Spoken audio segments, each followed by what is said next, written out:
Good evening, everyone, and welcome to the Newington Town Council's public hearing on the Town Council's budget. Today's Tuesday, April 4th, 2023, and I'm calling the meeting to order at 6:32 p.m. On the screen this evening, you'll notice the public hearing notice that was posted in the Hartford Courant, making everyone aware of this evening's public hearing as required by our town charter. The purpose of tonight's meeting is to provide members of the public an opportunity to weigh in and express their thoughts and views regarding the Town Council's tentative budget for fiscal year 2023-2024.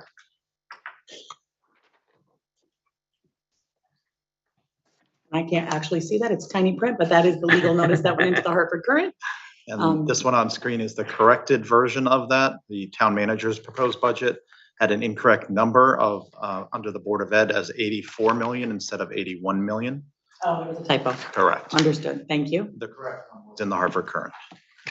So the correct version was published in the Hartford Courant. Thank you. All right, and we'll begin tonight's presentation. Oh, there we go. On the screen this evening, first, we're just showing the budget schedule that the council has followed and will continue to follow. So you can see we've already had three meetings regarding the budget. This evening, we have our public hearing now, and then immediately following the public hearing, or 7 o'clock, whichever comes sooner, we will have a special meeting of the council where we will be able to consider changes to the proposed budget. And then again, on April 18th at 7 p.m., there will be another special meeting of the council to, again, we can make changes to the budget at that meeting, and then we would be looking to adopt and set the mill rate at that April 18th meeting. Just noticing there is one correction to that. This evening's meeting is actually a regular meeting because we actually amended our schedule to make it such. I just noticed that. We amended our meeting schedule, so that is an error on the screen. That special meeting should say regular meeting this evening. Thank you. All right, we're going to begin this evening by talking about the appropriations that have been set forward in this budget. And I will just start by saying the town manager brought forward a budget to the council. The budget that's before us this evening has had no changes since the town manager proposed this budget. So just want to make sure everybody understands that the council will still have the opportunity this evening and on the 18th to make any changes that are necessary. Can you just put the whole pie chart up for me, please? Sure, I can. Thank you. So this pie chart indicates the appropriations that are necessary in our budget, the expenditures that will be going out. And so it just shows that you can see in the green, the largest section of the pie, so to speak, is our Board of Education budget. And the dollar amount associated with the proposed budget at this point is 81,000. 81 million for, I can't read it, 414? 414, 460. I'm going to pull up my slides just because it's a lot easier in front of me than reading on the big screen. Okay. And then the next largest piece of the pie is the town government budget at $40,926,062. Then you'll see the darker blue section, which is the CIP. That's our capital improvements plan, where we fund for all of the improvements that need to happen in the town. There are monies in there for both the town projects as well as Board of Education projects, and we'll cover that a little more in detail later in the presentation. And that piece of the pie is the equivalent of $9,363,316. Then when we move over to the orange piece, that is our MDC piece of the pie that we pay to the MDC for our water and sewer, and that is $4,868,658. And then the yellow piece of the pie is our debt service, and I will cover that a little more in detail later in the presentation as well. But that's what we pay out to cover the bonds and notes that we've taken out to accomplish larger projects in the town, and I'll cover which ones we're still paying on later on. And the amount there is $3,395,132. And that makes up the number, all of the appropriations, the expenditures that we're looking at in this current budget. And you've got one small one, which is 54,000, but that's your employee leave and liability fund. Oh, I can't even see that color. You're right. On my slide, it showed up. You're right. On there, I don't see it. Thank you. Just a line. The employee leave and liability fund. Tiny little line, yes. Yes, thank you. Keeping me honest here. I like it. The historical proposed total appropriations in terms of the percent of increase is on the screen now, just to show you kind of what it's looked like over the years. So you'll see in 2019, it was under that 2.5% mark. In 2020, it rose dramatically, just above 4%. And you'll see it changes a little bit each year, with this year being just over that 4% mark as well. On this slide, we're just going to highlight the key points, things that we have to consider when we're looking at this budget and what kind of makes up the drivers of the proposed increase this evening. You'll see there are no new initiatives proposed in this budget. We do have to account for the NIPSI wages per union contract at 2.25%. Current contract negotiations are ongoing with the AFSCME union. They have not been ratified yet, so we have to take that into consideration when planning this budget. Software maintenance and then employee benefits also are larger items that we need to consider, as well as personnel changes and inflation for parts and materials. I'm sure most of you out there can relate to that. In our own home budgets, we're seeing huge increases just in groceries alone. But when you think about home heating fuel and gasoline and diesel fuel, those are all pieces that have gone up quite a bit, and we need to account for that in this budget as well. And then our medical expenses stayed flat this year, which is great news. And we had a slight decrease in our facility expenses. On this screen, there are two slides, I believe, that account for our capital improvement projects. This is things that will affect the town side, so to speak, but really will affect all of our residents. I'm not going to read through every single one. This presentation will be available online as well. But you can see some of the bigger items we have for our technology fund. There's a $450,000 expenditure. We have $610,000 for our radio relays. We've been working for years trying to get our radio system for our emergency services personnel updated, and actually we're working on a new system. So some of those expenditures you'll see here. We do have our patrol car dashboard cams at 221. Fire Company 1 is looking for some energy efficient radiant heating for their bay. So just to highlight a few, and then you'll see at the bottom, really our biggest one is the road resurfacing and reconstruction is $1.5 million. And we have seen quite an increase in the expense for tar and paving. So we are looking very closely at that budget item as we move forward in terms of how many miles of road we'll be able to complete with that amount. On this page, you'll see traffic signal reserves. We have to keep a certain amount of money in there to make sure we're updating our traffic signals each year. I'm just going to scroll down and see some of the bigger items. You'll see there is an expenditure of $200,000 for park, pool, playgrounds, and green spaces. That's a fund that we try to keep up with every year, keeping a certain amount in that fund to make sure that we're keeping up with renovating and keeping our parks and pools and playgrounds up to date as best we can. There is a $600,000 expenditure in there for the synthetic turf field replacement reserve.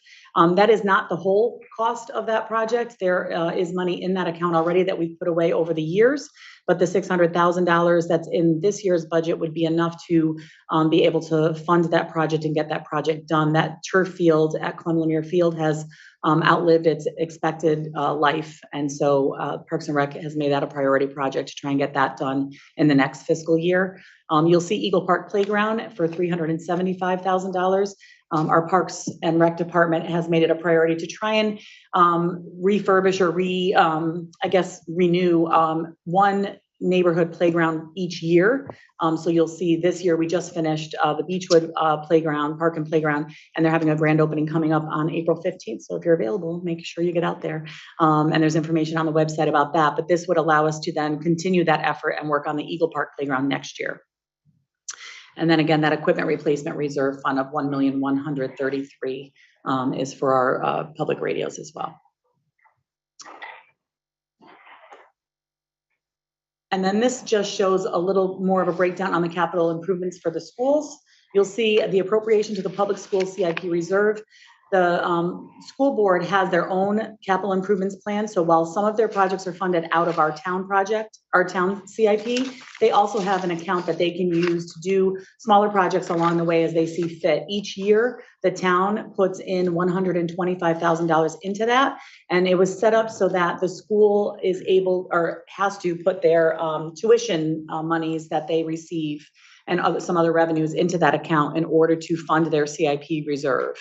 And so most of the projects you see out there are smaller, I don't speak to exactly what they do with it, but they do have usually painting, carpeting, general improvements to the schools out of that fund.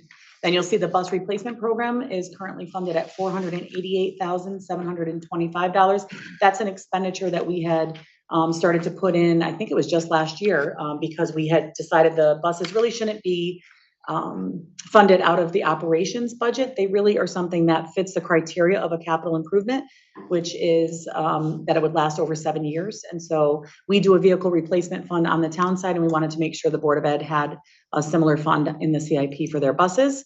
And then the school entrances for security, there's a $200,000 expenditure recommended for this year. There is already $200,000 in that account, and we're hoping that that would be enough money for them to complete the projects that they need to secure a few of the school entrances.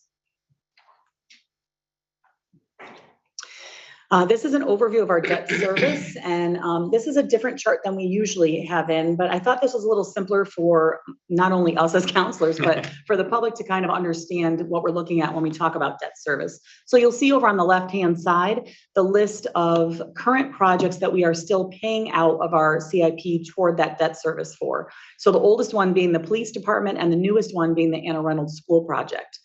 So if you go over to the column that lists the total payment and you kind of look down, those are the expenditures for this year that we're paying toward each of those.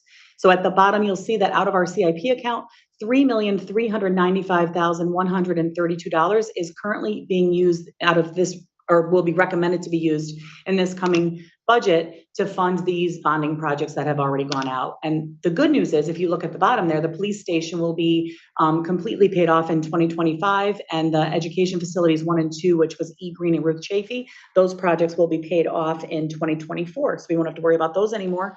But you'll see at the top, the newest one, Anna Reynolds, we will be making payments on that all the way out to 2043. So we definitely, over the last few years, if you look those top few expenditures, the town hall line items, as well as the Anna Reynolds, have just been done since 2019. So we've really done a lot of improvements to infrastructure and bonding out to make sure that we're trying to keep up with what needs to get done on those big projects.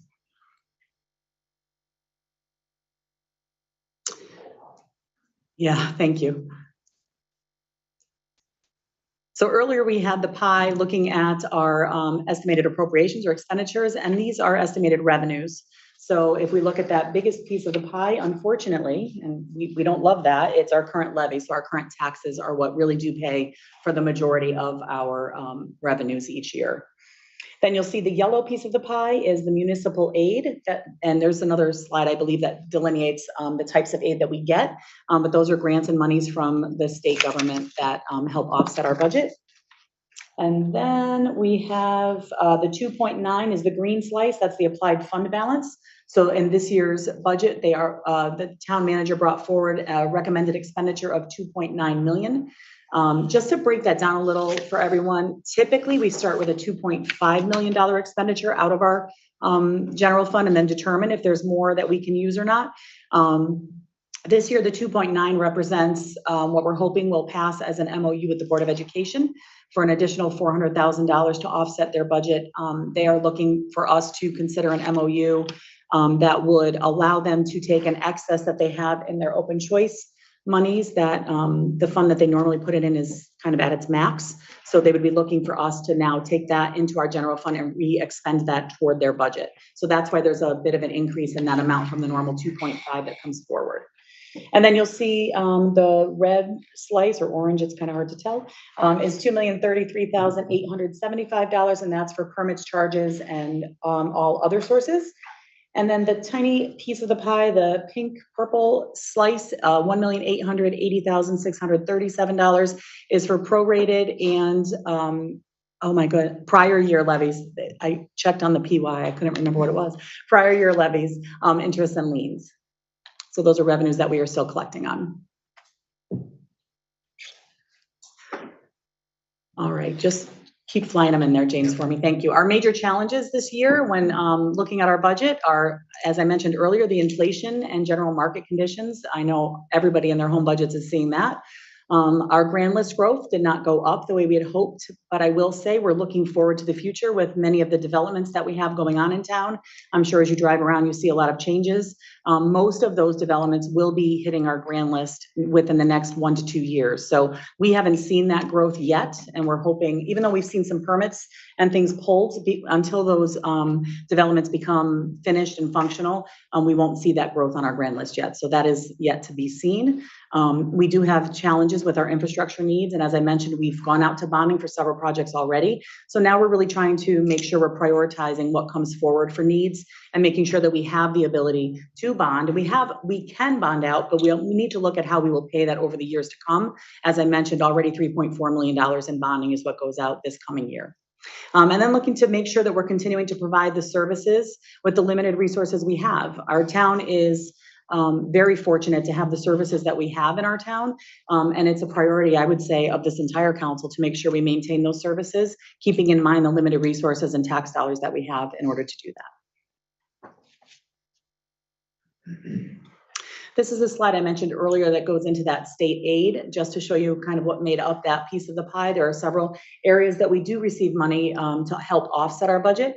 You'll see on the screen, there is the council adopted from last year, and then the estimated for this year in the second column, and then the governor's proposed budget, if that's, so you can see the difference in what we think we're gonna need versus what the governor has proposed, and then the change from the adopted budget of last year. So you'll see when you look down at the bottom, our total municipal aid of estimated at $22,633,701.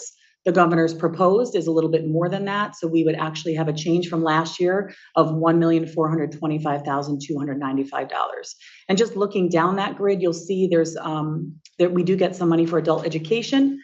Education cost sharing grant refers to the money that we get to help offset the Board of Education budget. So we did get an increase this year of $875,503 to help offset the increases that are requested.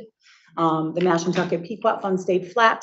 The tiered pilot monies that we get went up by $13,737.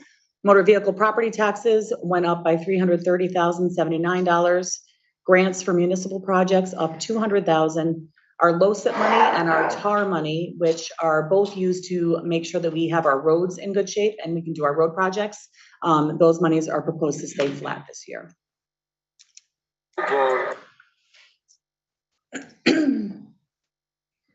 Another piece of the pie. Attributes to the mill rate increase. So when we're looking at the proposed mill rate increase this year, we are looking at these are the driving factors, I guess is the way I can say this. So we're looking at an increase to the school appropriations. These are really just attributing the increases in each area. An increase in the school appropriation is recommended. Sorry guys, hold on one second, we're getting there. Thanks. The school appropriation increase is currently recommended or proposed by the town manager at $2,754,336. The increase to the town appropriation is $1,666,800.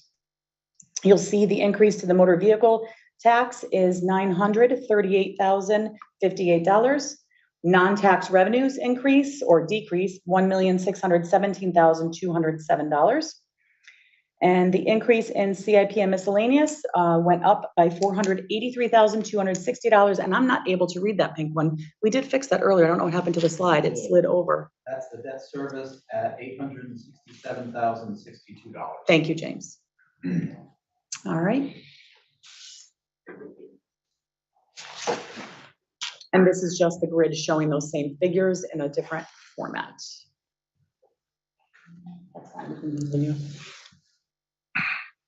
This is something that I wanted to add from last year's presentation, just to show folks the history of the mill rate over the last 20 years. So you can see that there was a nice dip back in 2007 where it lowered, but from 2007 for several years, it just kind of has continued to climb up until 2019 where it had peaked, and it has come down for a few years since then. The proposed budget that is before us this evening is slightly higher. So as I mentioned, there may be some changes to come to that could increase or decrease it. I can't say. There will be proposals made by several councilors as we move forward.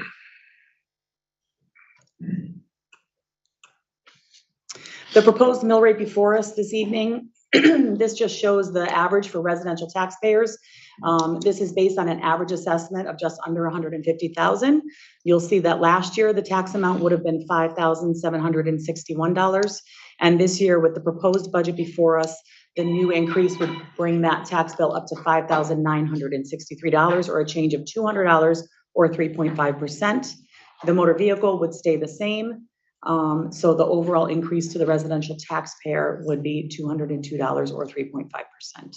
And I'll just keep saying this over and over again. That's if the budget stays the way it is presented this evening. And I don't anticipate that it will. So this is to give you a reference point from here moving forward.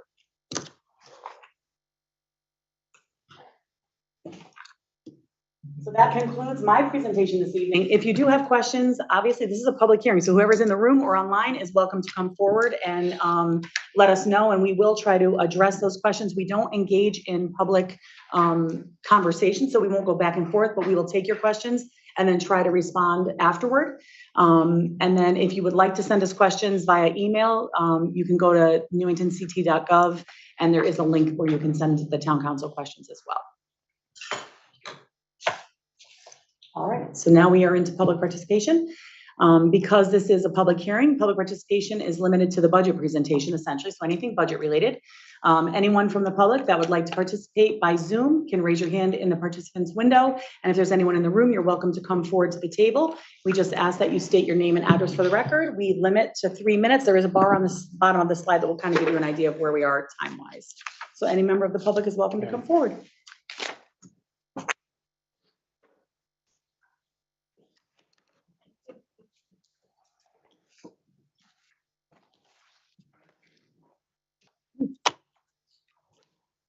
Hello, my name is Matthew Esposito, 227 Eagle Drive. I also serve as the president of the board of directors for Newington EMS, and I came to speak on matters relating to emergency medical services in the town of Newington. My background comes from both volunteer EMS on a volunteer fire department level, and then as a full-time employee and supervisor on a not-for-profit service that was the sole EMS provider for the city of Newington. I've learned the importance of community-based EMS versus for-profit large corporations providing EMS service. Two items I want to address regarding EMS in this town. First being CMED assessment, which is a assessment on the town that is billed to the actual PSAP, Public Service Answering Point, which is the dispatch center for the town. Over the years, Newington EMS has stepped up and chosen to take over that as a show of good faith to the town. However, that is an assessment that is placed on the town, not the actual ambulance provider. As changes happen within the system, our costs, inflation, all that goes up. Both Medicaid and Medicare, which is a large percentage of our payer base for EMS services, has not caught up with the times, which creates a large financial risk for 911 only based services. So currently, that bill has been paid by Newington EMS, and there has been a move to try to start getting the town to help and take back over the bill that is assessed on the town. So initially, they started paying $10,000 of this. It varies year to year based on the assessment, but roughly $8 million. So the initial plan from the town council, from the town manager, Mr. Chapman and Newington EMS, was for that to increase over the years. Unfortunately, that has not happened. And then the other item which I would like to address is the tax abatement stipend that is offered to first responders within the town. Over the years, the fire department and EMS were initially offered $1,000 as a stipend in lieu of actual tax abatement. The fire department has increased to $1,500, and now there's a move for them to increase to $2,000. Unfortunately, our medical first responders, who typically responded to more calls for service within the town, have been left stagnant at $1,000, creating a type of class system within our first responders, where we keep our EMS providers at a lower class than that of our other volunteer first responders. So those are two issues within town that I feel the town can better invest in a community-based EMS system to help the town. Okay, thank you.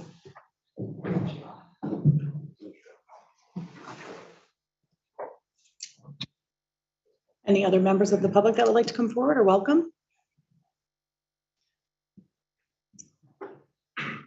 I don't see any hands up online. You don't either. Anyone else? All right. If there are no other, Oh, yeah, if there are no other members of the public that are wanting to come forward during the public hearing, we'll go ahead and close the public hearing. The public hearing stands closed at 6:58 PM. And we will transition into our 7 o'clock meeting.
I think we moved it.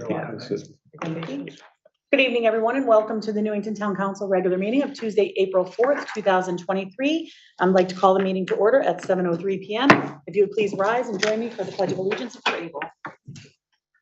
I pledge allegiance to the flag of the United States of America and to the republic for which it stands, one nation, under God, indivisible, with liberty and justice for all. Thank you, everyone. And I do love when we have a full room doing that. It's really nice. We're usually by ourselves. That's lovely. Thank you for joining us. All right, if we can do the roll call, please. Counselor Ennis, here. Deputy Mayor Budrago, here. Counselor Canelo, Here. Counselor Donahue, Here. Counselor Mankey, Here. Counselor Page, Here. Counselor Rada, Here. Mayor Del Pino. Here. I don't believe my name was mentioned. Oh, I apologize. I'm here. That's right. I can verify he's For the here. record, Counselor Nagel is present as well. That really is, it's not a double. All right, so all counselors are present. Next item this evening is approval of the agenda, I would move approval of the agenda. seconded by Counselor Yeah. Donahue. I've- Counselor Rada. Point, number 7A, I think this might need to be changed to fiscal year 2023-24. You are correct. It would actually be easier if we did it 2022, Yeah, 23. would be. Because I we know. already know what the deal was. As long as we get that and the lottery. Counselor Rada is our editor extraordinary. Thank you. I would amend my motion to approve the agenda as amended, or as it's corrected. Thank you. And will you amend your second? Second. Thank you. So we have a motion, we have a second. Any discussion? Seeing none, all those in favor, please signify by saying aye. Aye. Any opposed? Motion passes unanimously. All right, we have the pleasure this evening of having two awards and proclamations. The first is a proclamation honoring Kent Stoddard, our Volunteer of the Year for 2023. And I will start by reading it into the record, and then I'm going to come around and meet Kent at the microphone. Proclamation. Whereas each year, the town council recognizes someone who has voluntarily dedicated time and/or resources for the benefit of others and the community at large. And whereas this year, Kent Stoddard is being recognized for his active and continuing involvement and support of local organizations. And whereas Kent Stoddard was born and raised in Newington, he chose to follow examples of other residents to serve the town in which he lives. And whereas Kent Stoddard has been a member of the Board of Fire Commissioners since 2007, and he has also served on the Republican Town Committee since 2018. And whereas in 2023, Kent Stoddard celebrates 50 years as an active volunteer firefighter with the Newington Volunteer Fire Department. And whereas Kent Stoddard has been an inspirational mentor to many young firefighters in Newington as they start their firefighting careers. And whereas Kent Stoddard rose through the ranks in the Newington Volunteer Fire Department and was promoted all the way to lieutenant. And whereas Kent Stoddard is a very active member of the Masons in Newington, as well as the Church of Christ Congregational.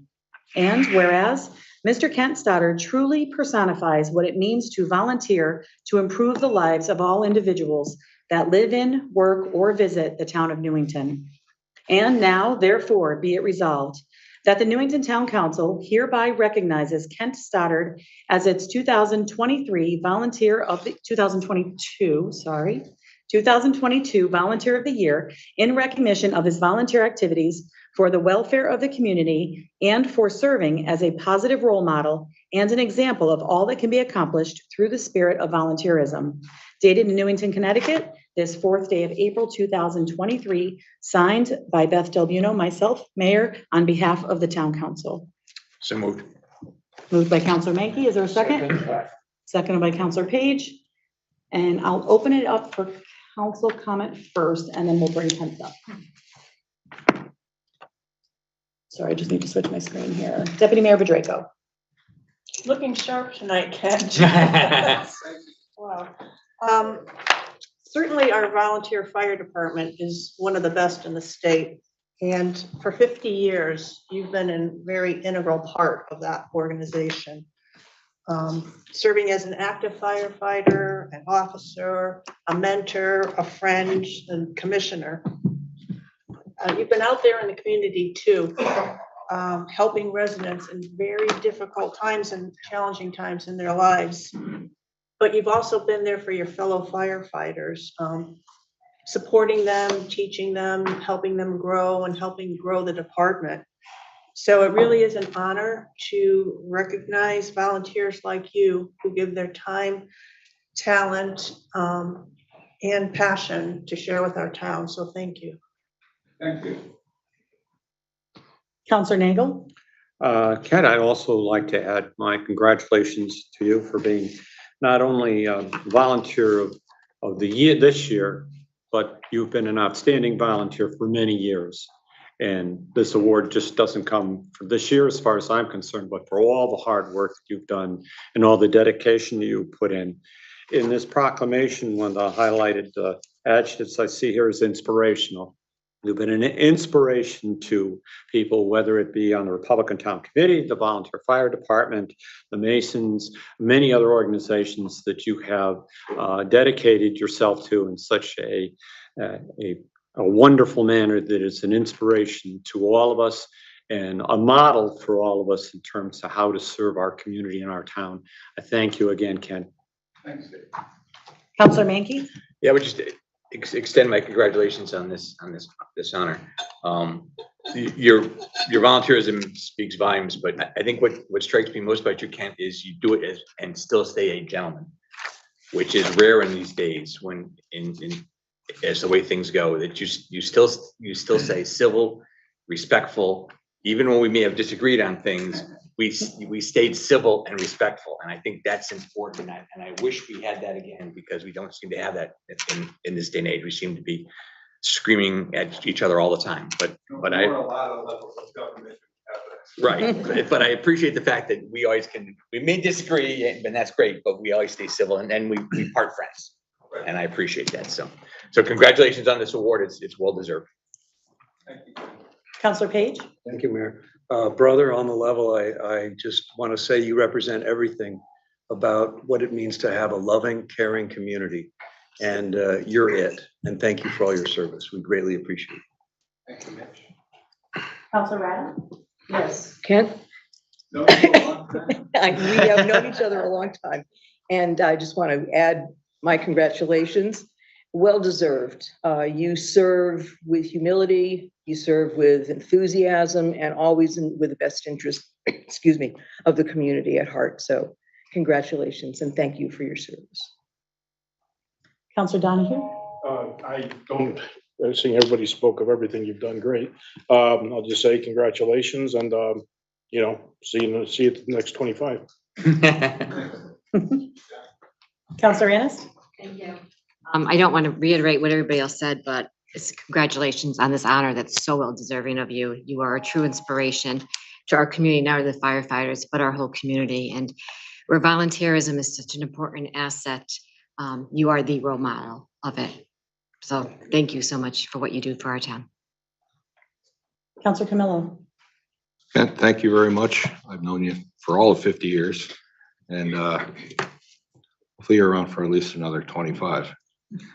Get to 100. Wouldn't be 100, another 25. Thank you. And I would just offer my sincere thanks and appreciation for all that you have done and I know will continue to do for our town. What struck me too was that second line, the second whereas, which you made me say a lot of whereases. I'm just, the second whereas where it says that you chose, oh, I'm sorry, the third, you chose to follow examples of other residents to serve the town in which you live. Well, now you're that example for others to follow. You have changed that and you have become the example for everyone else to look up to and follow and try to follow in your footsteps and serve our town. And I'm so thankful for not just the 50 years with the fire department, but I know now as my husband has joined the Masons, what that really means and all of the community outreach and involvement that the organization does. And so your years there are also speak volumes about just the kind human that you are and all that you've done for everyone. So I would wish you the very best in the years to come and hope that you continue. Maybe we'll have another proclamation in another 10, 15, 25 years, right? I'm gonna come around and, or actually, you know what? All those in favor say aye. Aye. Any opposed? Better not be. Motion passes unanimously. Let me come around and give you the microphone and you can speak if you'd like. I'd like to. All right. How did I know that? Thank you, Jen. Thank you. Thank you for everything. Thank you. My absolute pleasure to present you with that. Let me get you the microphone.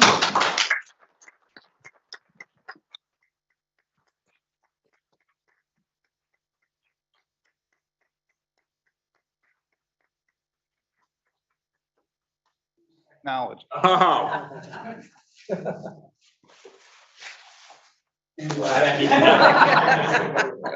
That's technology too, right? That's way too complicated to do that. I tried that once. I couldn't make it go back.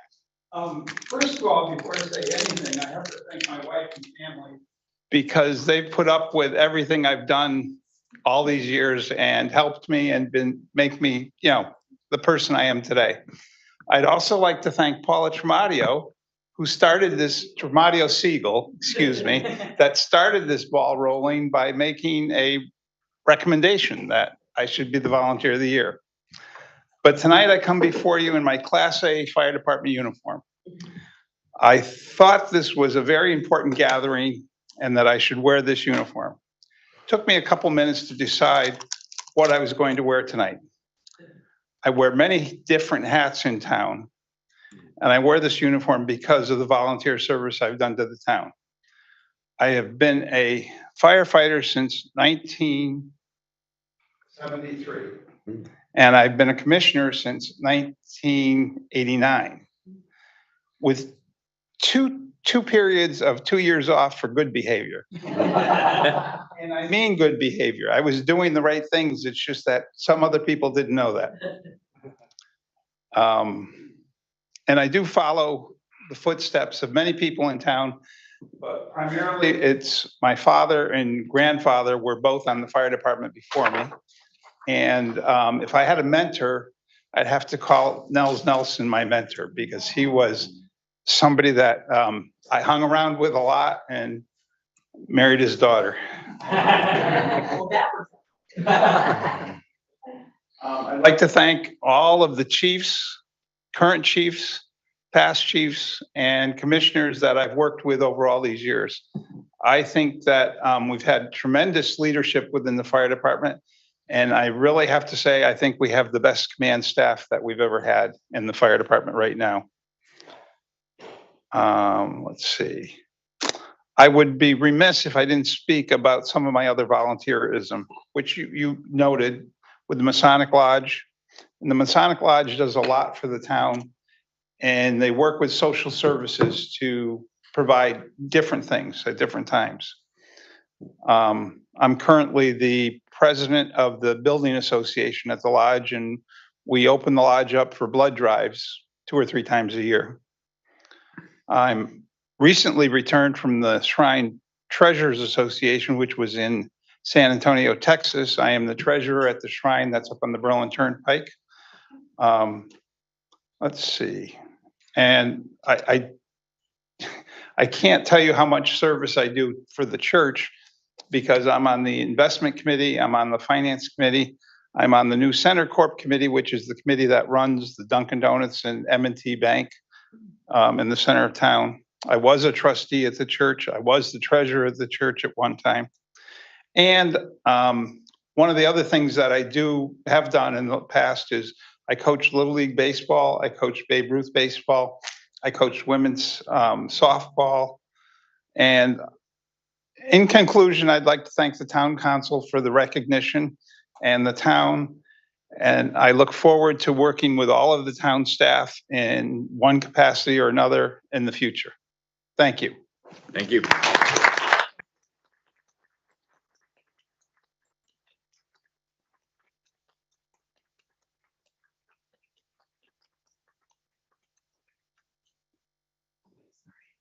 I'm getting ready to go live here.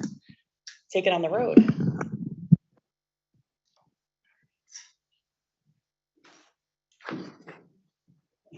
No problem. Unless you want to take it with you. I know, I was getting ready to go on the road with my All right, we do have another proclamation this evening honoring, Somebody online, if you want to take comments on the resolutions, we talked about that Oh, on and yeah, off, so. remember. yep, that hand was up before, so Okay. let me just check in. Ms. Lyons, if you'd like to comment on the proclamation, we'll go ahead and entertain that now. If it's just for regular public participation, then we can wait.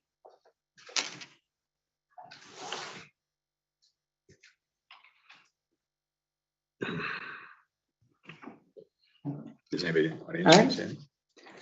Anybody in the audience want to say something? Anyone in the audience that would like to come forward to speak on the proclamation for Mr. Stoddard is welcome to come forward as well.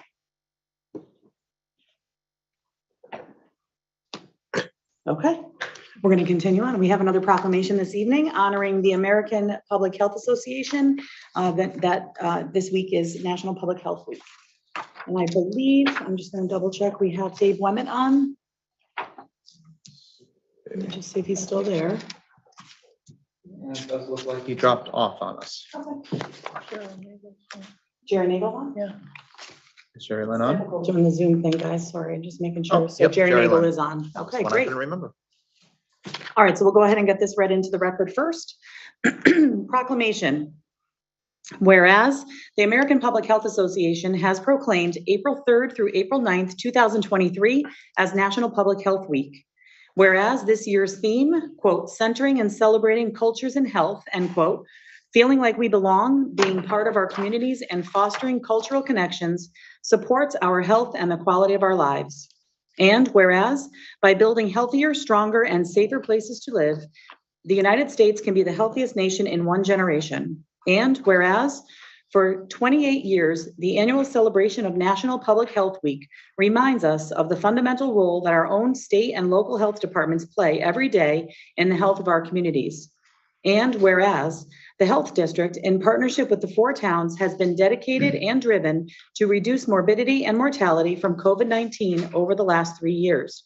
And whereas the town of Newington, together with its neighboring towns of Berlin, Rocky Hill, and Weathersfield, receives a quality public health service through its regional health department, the Central Connecticut Health District, now in its 27th year of service. Now, therefore, be it resolved that the Newington Town Council does hereby proclaim April 3rd to April 9th, 2023 as National Public Health Week in Newington, Connecticut. We encourage all our citizens to join us in this celebration and in acknowledging the critical role of public health in prevention and in helping individuals and communities to achieve and maintain good health. Signed this 4th day of April, 2023, Beth Del Buono, Mayor, on behalf of the Town Council. So moved. Moved by Councilor Rada, seconded by Councilor Camillo. Any council comments? Deputy Mayor Petracco? Obviously, we are celebrating at the national level, the National Public Health Week, but I want to bring it down a little bit more to the local level because we are very fortunate for CCHD to have Charles Brown and his staff. They've been like superb, keeps us informed, steps up whenever it's needed, but also on the local level, our volunteers from Newington who serve on the board are extremely talented, extremely dedicated, and I want to thank them for participation in this very worthwhile recognition of National Public Health Week.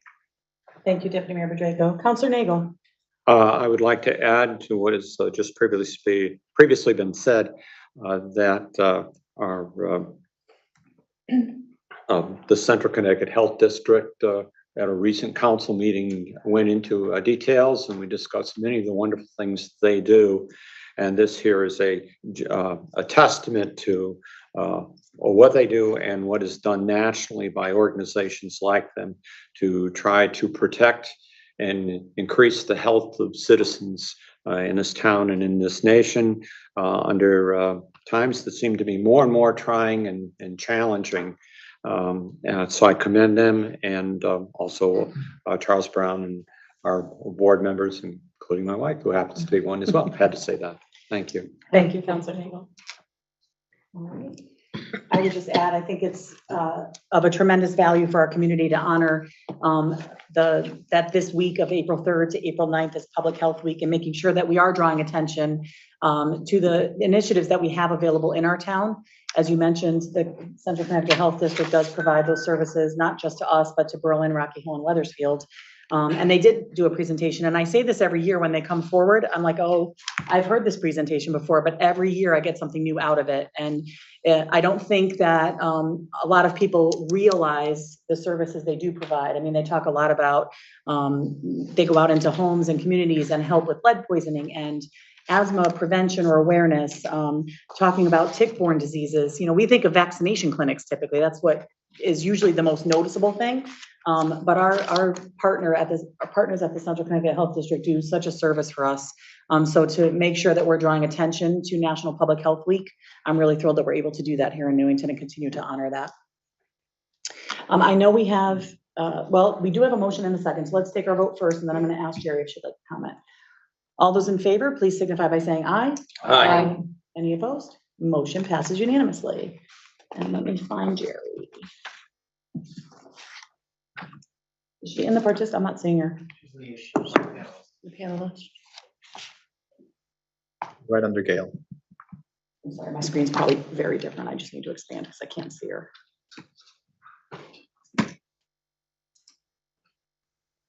There she is.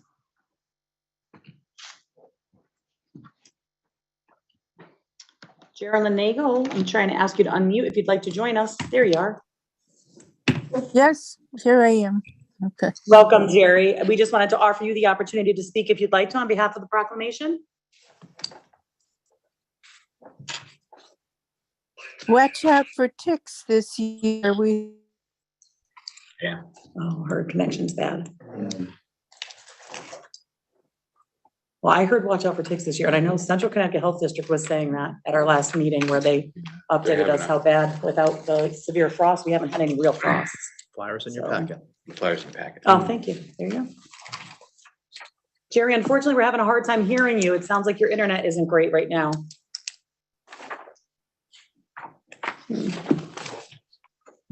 Well, if she's able to join later, we can certainly I'm recognize. always having trouble with.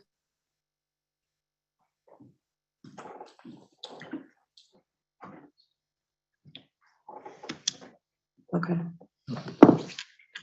All right, Jerry, I'm sorry. We're not able to hear you. We just heard a couple of words and that was it. So if you're able to get in a better area or want to call in or send us a message, we'll make sure we read it, okay? And thank you for all you do serving on that commission for us. Okay.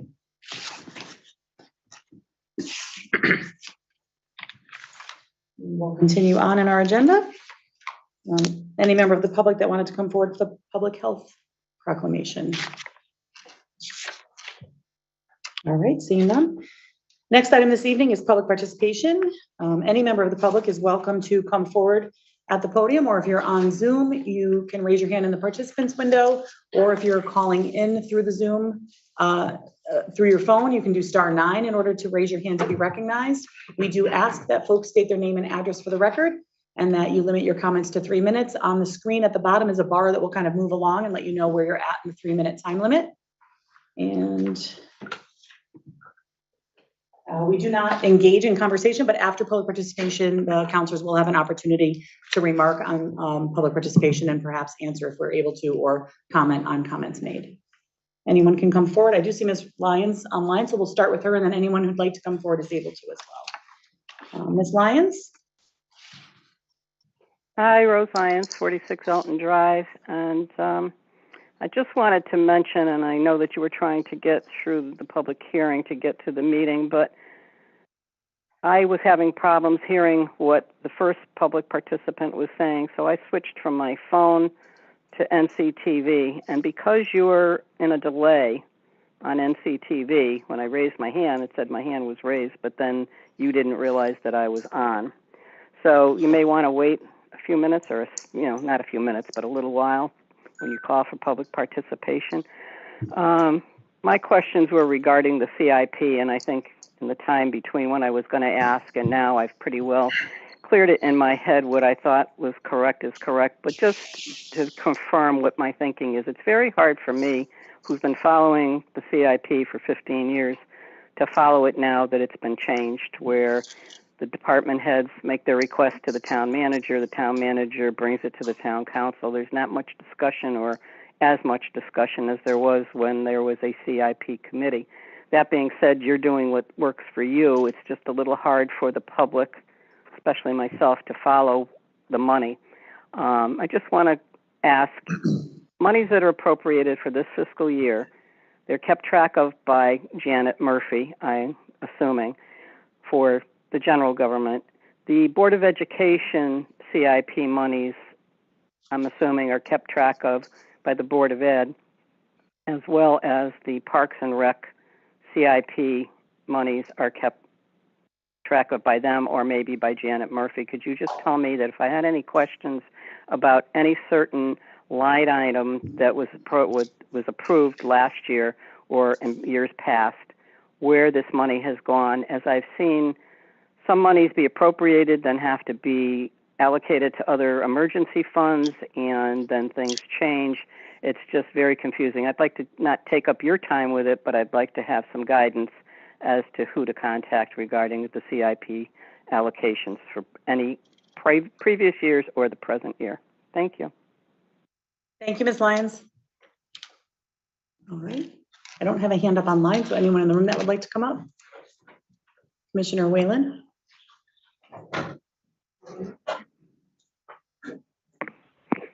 Brian Whalen, 22 Pebble Drive, Newington. First of all, I'd like to start by congratulating Kent. He sits to the left of me at the Board of Fire Commissioners table, and he's been a great mentor to me. I can bounce things off him. He's always calm, collected, and keeps us on a straight and narrow. So Kent, I'm not gonna tell you too much more stuff because it'll be so big it won't be able to get through the door. Thank you for everything you do, and you're a good friend. Thank you. We've had our discussion. Yes, we have. The other thing I'd like to bring up, I think there's some misconceptions going on, and I'd like to, the fire department would like to give you guys a comprehensive report for your next meeting. I think there's some misconceptions about our trucks and equipment and how things work. So we're designing a plan, and we're going to format a plan, and we'd like to present that to you at your next meeting at the end of April. There's nothing in the budget right now that needs attention, so this can wait till after the budget so you guys can finish your budgets up and not worry about it. But we'd like to get that on the agenda for the last meeting in April. And two other things, and I can't say it enough about the command staff in the Newington Fire Department, led by Chief Traumer and his 4 deputies. You have to get to Station 1 and you have to see the autism truck. It is absolutely an amazing sight to see. And it's going to turn some heads. I was at a call yesterday, and being a fireman for a very long time, it turned my head. And it's just awesome to see it out there. And to bring support for the autism awareness. Other good news is new truck 2 came in.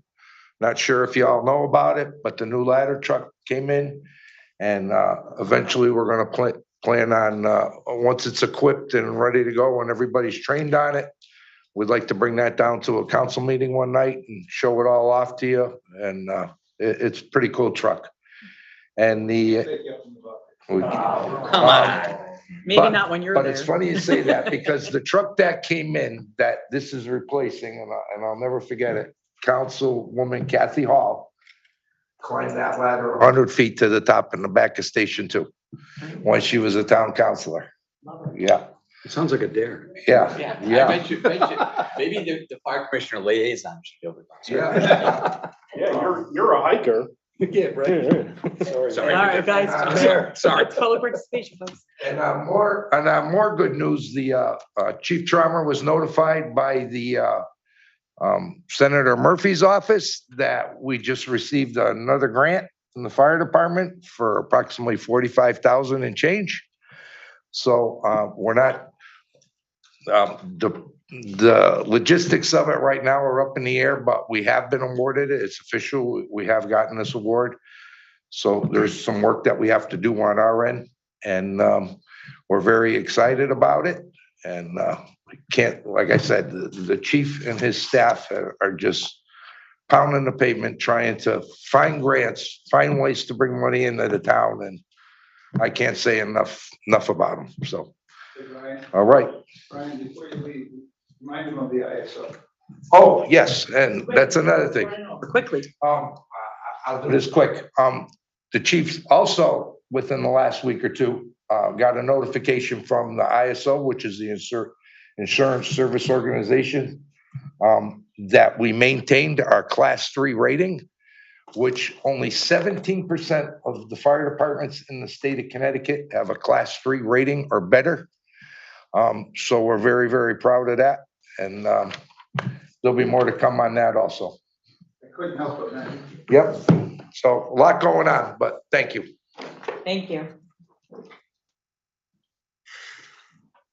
Anyone else that would like to come forward?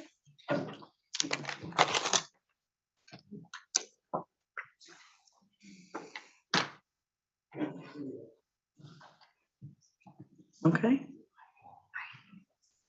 All right, we'll continue on. I did not. Did anyone else receive any email correspondence for this evening? Not that has to be read into the record, no. Okay, thank you. Next item this evening is remarks by counselors on public participation. Thank you. Thank you.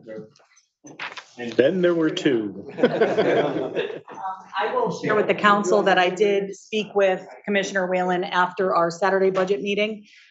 He had some concerns about some of the comments that were made at our meeting regarding the fire truck replacements and some of the questions that we had and comments that were made. So I assured him that there was no ill intent meant in terms of comments that were made, that we asked for very similar data in terms of replacement schedules and ages of vehicles for both the police department as well as the Board of Education buses.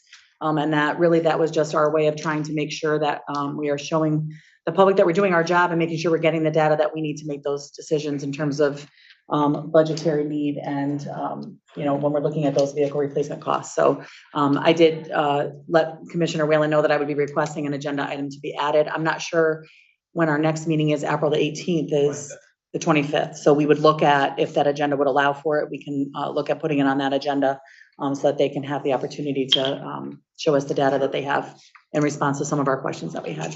It doesn't affect this budget, so we had agreed that it could wait until after budget passing. And then Rose's questions about the CIP. I may need James' help, but I know for the town side, Janet certainly tracks that. And then I'm assuming for Parks and Rec that Janet also keeps an eye on that. That is on the town side. And Lou does the Board of Ed CIP, keeps an eye on it. I'm sorry, Lou Jakimowicz is our financial person for the Board of Education. He happens to be in the audience, so I was able to ask him. So Rose, if you do have questions in terms of Board of Ed appropriations or how that was, it would be Lou that you could call. And then for Parks and Recreation or any town expenditures from prior CIPs, you could certainly reach out to Janet Murphy on our side, okay? I hope that helps. And I think that was it, right? Okay. I have Yes, go right ahead. a question, nothing negative, but just some information. First of all, congratulations on the $45,000 grant.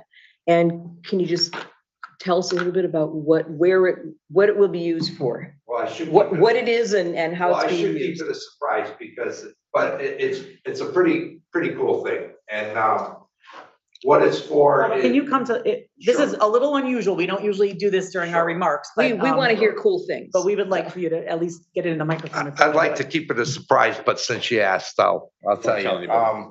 It is a pretty cool thing, and I know for a long time that I've been wanting this. This is through a SAFER grant.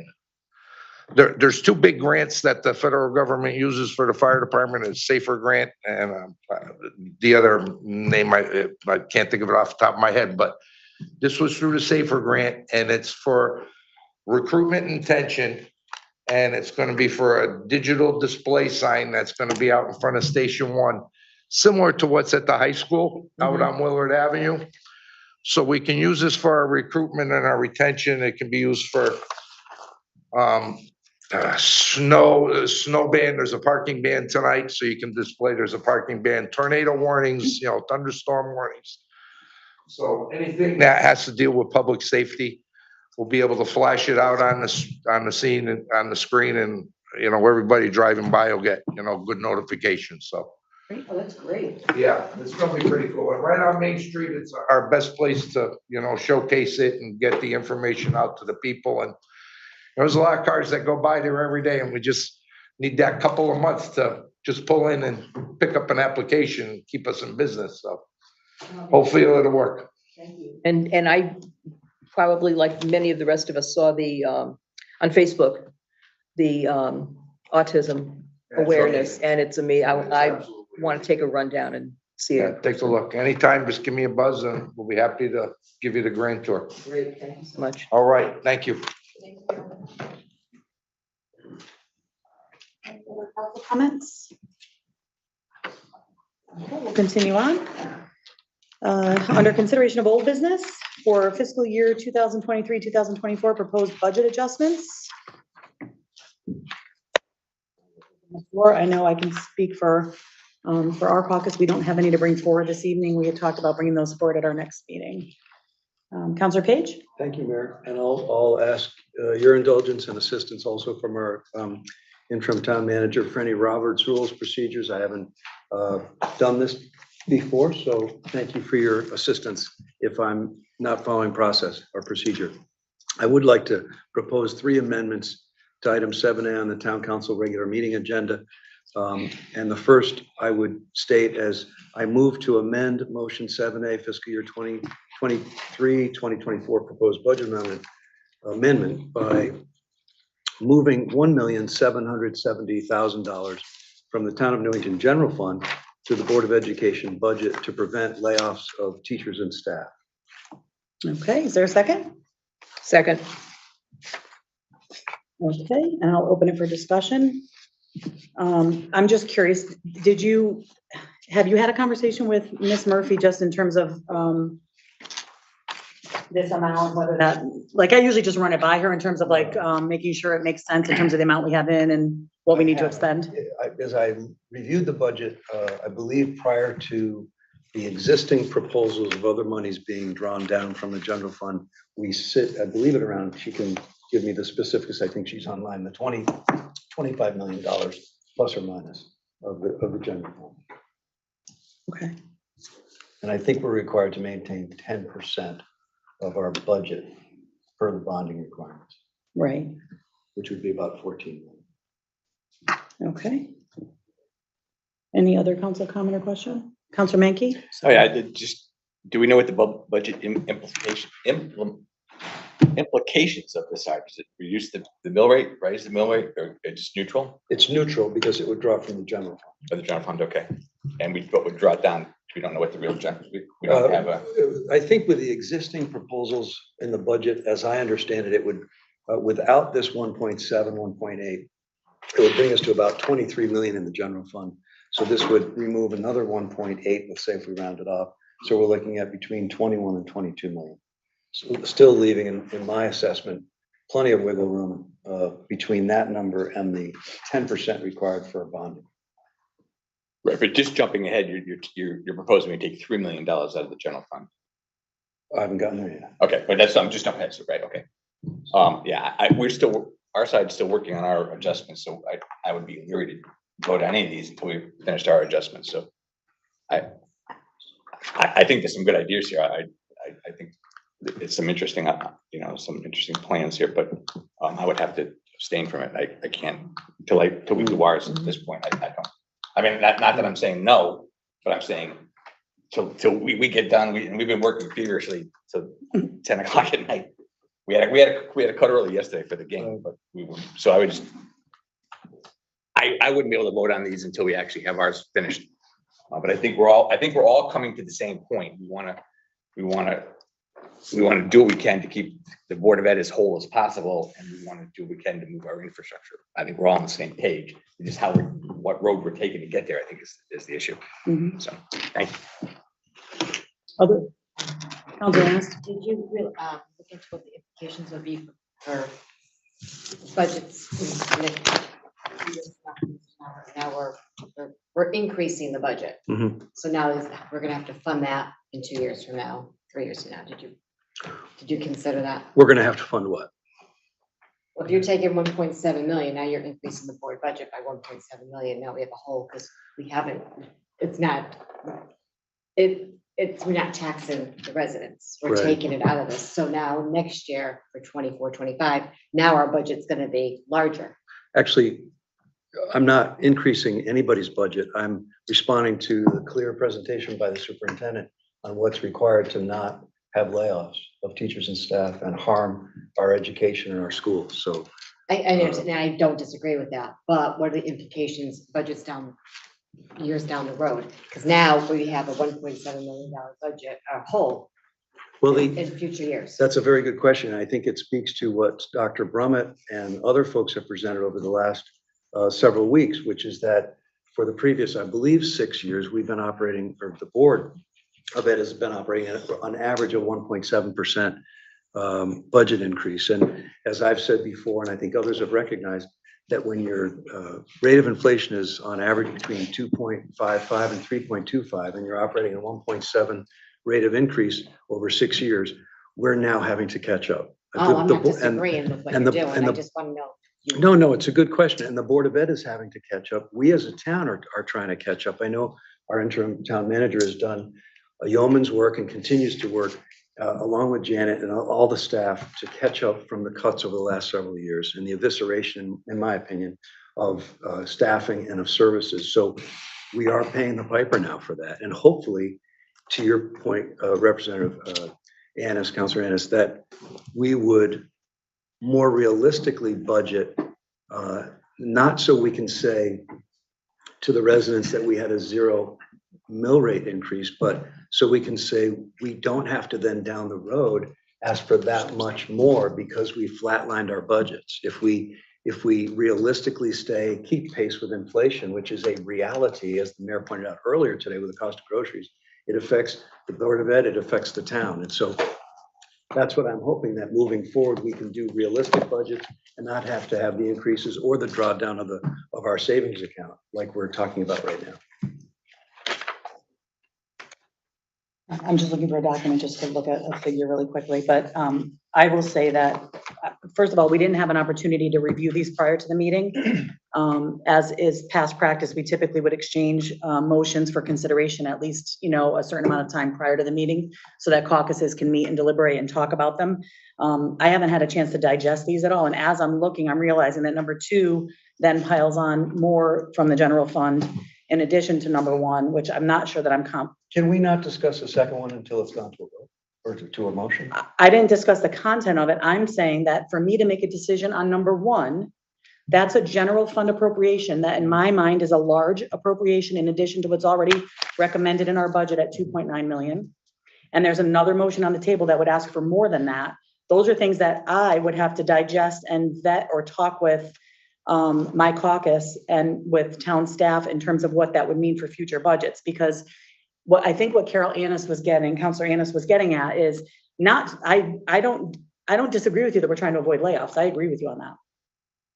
But the concern, we've heard from the Board of Education over the years saying that they now have a hole to fill. This would now create another hole on our side. If we're not funding that through taxes or revenues, we're using 1.7 of the general fund, then next year that 1.7 is a starting point. We have to fill that and then whatever the increase is for next year. So it adds on to our tax increase or however we get there next year in terms of funding. So this is an awful lot for me to process and figure out what this means long-term.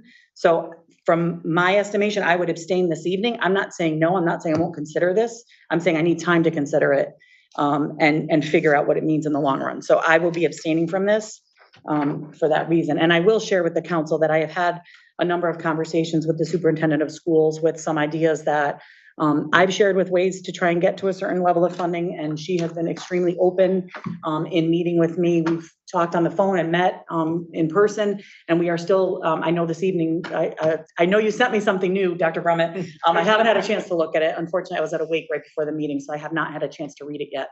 So I would need some time to review some of the proposed changes that we've been trying to hammer out and negotiate so that we can get to a number that we're in agreement with or can be comfortable with. So for that reason, I can't support a motion this evening as we're still working on ours. Anyone else? Councilor Nagel? Just to say that I would concur that I need time to digest it, to understand it, even though it's been discussed to some extent now briefly, what exactly would happen and what exactly where the monies are coming. It has nothing to do with budgeting the Board of Ed or giving the monies to prevent layoffs. It has to do with understanding where the monies are coming from, what's going to happen in future years, and how can we do that without negatively affecting other things within our budget or the other things within our budget which have to go. So I need some time whether to support or not support this to fully digest and understand it, even though I did hear to some extent what you offered just a few minutes ago. Deputy Mayor Bedrejko?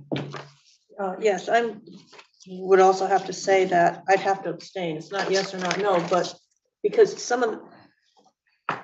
we're still kind of working on our ideas, and every time we make an idea or a suggestion, we kind of run it through like this whole process about, okay, and what's the bottom line going to be? So what I would like to see is us as a caucus take these 3 suggestions separately, use them and then run it through our process along the other changes that we're allocating and see how it's going to impact the overall thing. Because if we make a change now, there's a little bit of a domino effect, but I would like us to consider in our caucus these 3 and then to kind of run through and get the bottom line in addition to ours. So I'm glad actually, Councilor Page, to see something written, because sometimes in the past, quite frankly, it has been a little bit of a surprise, and it's hard to act on this allows us, I think, to make a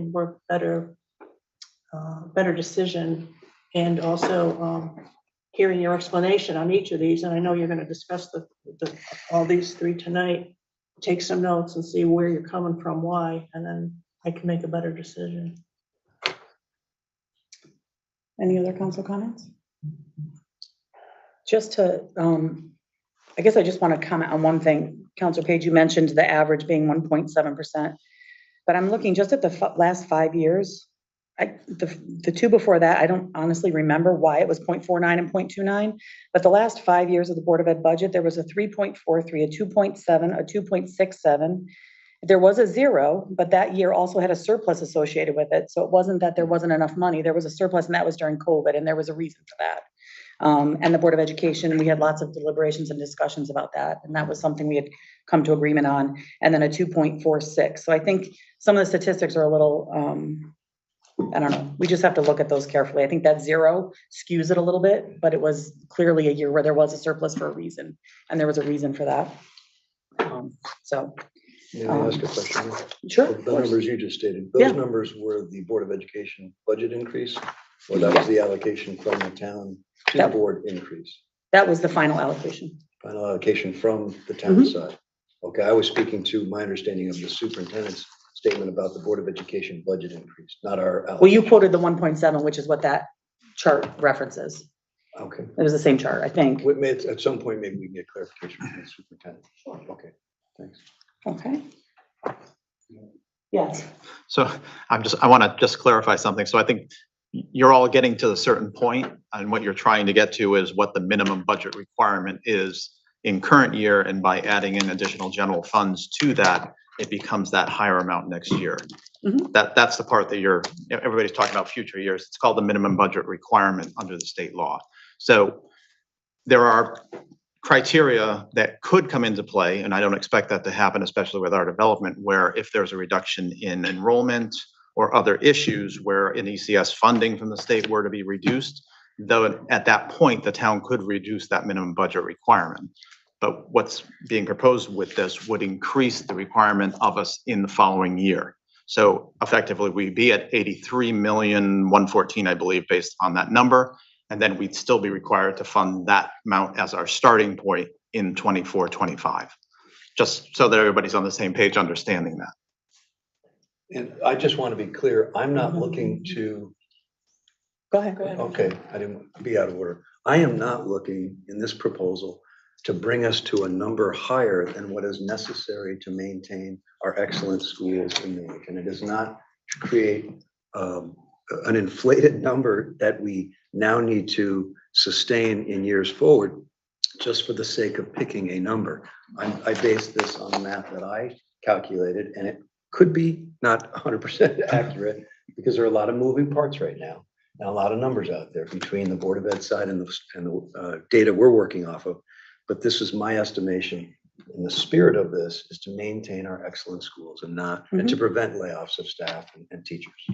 Absolutely understood. And if it doesn't have to be this number, I'd be, along with all of you, the happiest folks in the room. Okay.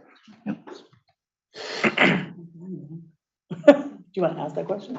I am just curious, I think you did mention, that staffing was eviscerated in the past because of. On the town side, Oh, okay, not the Board of Ed side. okay, I got it. Just wanted to clarify No, no, that. thank you. All right, so we have a motion, we have a second. I guess we'll do a roll call vote. Counselor Ennis, Abstain. Deputy Mayor Rodrigo. Abstain. Counselor Camillo, Abstain. Counselor Donahue, Abstain. Counselor Mankey, Abstain. Counselor Nagel, Abstain. Counselor Page, Yes. Counselor Retta, Yes. Mayor Gilbert. Abstain. So we have 7 abstentions. and 2 affirmatives, so the motion fails. Okay, one second. Sure. Okay, I move to amend motion 7A fiscal year 2023-2024, proposed to budget amendments by allocating $4 million of the ARA funds and $1.3 million from the general fund towards construction of a new pool at Mill Pond and a splash pad at Churchill Park, allowing the town of Newington to apply for matching state grants to complete the $10.6 million pool project. Is there a second? Second. All right, any discussion on this? Just a point of order, during the budget process, we can't allocate the 4 million because it's not part of the budget. So the 1,300,000 we could, but the 4 million is a whole different animal. So as you recall, and whenever we applied this money before the council took a vote on that separately as those projects came up. So you'd have to take that part out of the motion because we can't do that through the budget process because it's not a budget fund. Is Janet online? She is. Do you want her to weigh in on that? Counselor? Please, thank you, that would help. Just Janet? to find out when we can do that, how. Yeah, Janet, are you there? I am here. Sorry, I'm trying to get the camera on. Sorry. Oh, it's okay. Well, maybe the camera won't go on for this part. Counselor Mankey is correct. That the money for ARPA is not part of your budget process. They specifically said it cannot be used to balance your budget either. So that should be something considered separately from this budget.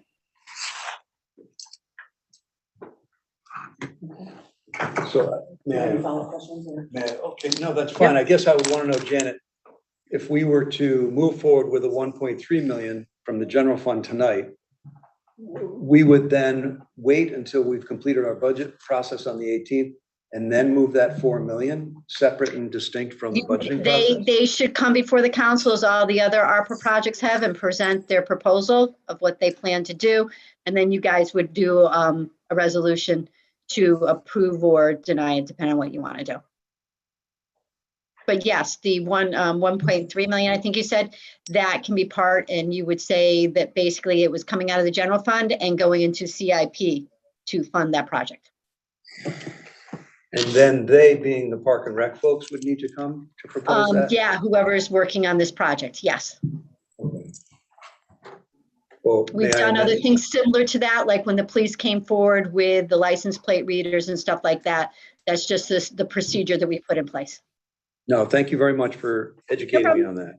No problem. May I then amend my Go right ahead. motion? I amend my motion to request an allocation of $1.3 million from the general fund to go into the CIP towards construction of a new pool at Mill Pond and splash pad at Churchill Park, allowing the town of Newington to apply for matching state grants to complete the $10.6 million pool project pending a presentation and acceptance or approval of by the Park and Recs Department for the $4 million ARA monies to also be allocated to the same project.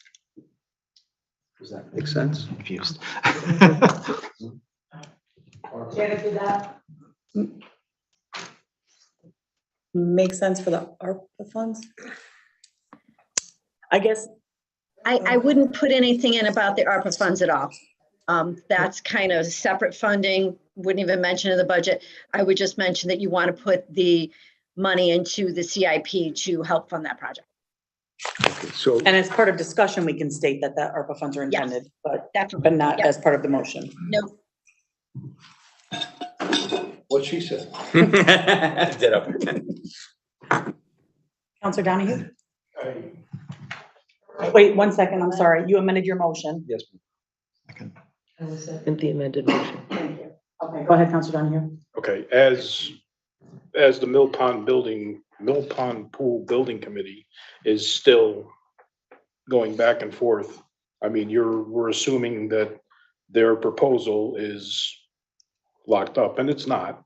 There has been no mention in any of the building committees about a splash pad at Churchill.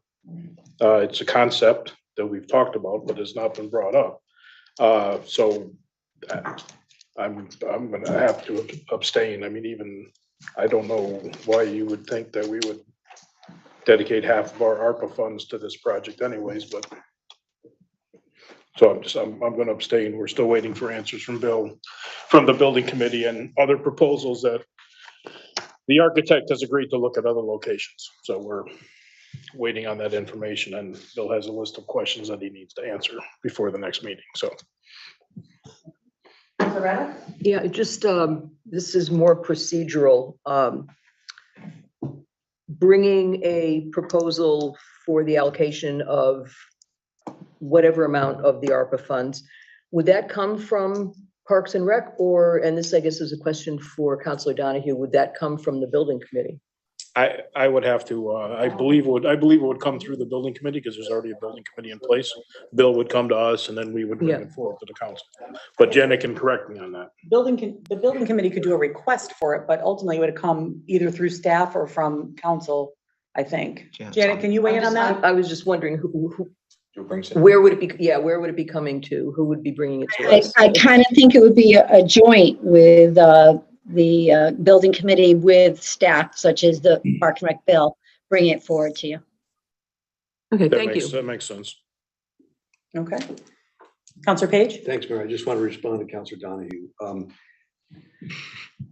In the two documents that I reviewed that our interim town manager was copied on, and I'm sure you've seen, John, which is that the engineer's report very specifically in quite detailed fashion specifies a splash pad at Churchill, closing, and I've got a big briefcase full of stuff, and if I spend time doing this now, it would be all over the place, but I speak the truth.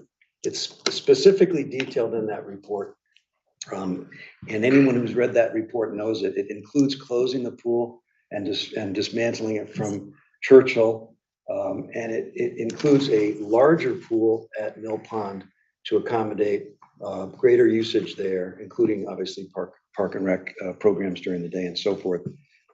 So my concern is that, and this was referenced in the past few meetings we've had when we talk about the pool, some have said, we're not going to rush this through. This is a big investment and it's a complicated, in some ways, project for some folks, given the contiguous nature of the library and the town center here. And there are concerns about parking in the plan as well. And in the recent iterations of the plan that I've read, there are parking solutions offered. We can solve parking. We can solve this problem, and we can have the library and the Park and Rec and other folks work together. That's our job, and I would argue the town manager's job is to make sure we show leadership on that. I'm frustrated because I feel, and I'll say it one more time tonight, and I'll yield to Councilor Mankey, who's got his hand up. I'm frustrated because the pools are 64 years old. And until I see an engineer's report that says they're 100% safe for our kids and our families, and I see a report from the town manager that says we have a plan to back up our parks in the event that one or both of them fails, for example, this summer, so that we can continue with our programming, I'll continue to press this because I feel like this has been talked about for decades now, and certainly actively for the last 10 years. This is not a rushed project. We have arguably, if we were able to work with the representative state reps and state senator, matching funds in the neighborhood of $5 million that come from the state. We have this ARPA or ARA money that we could use, 4 million.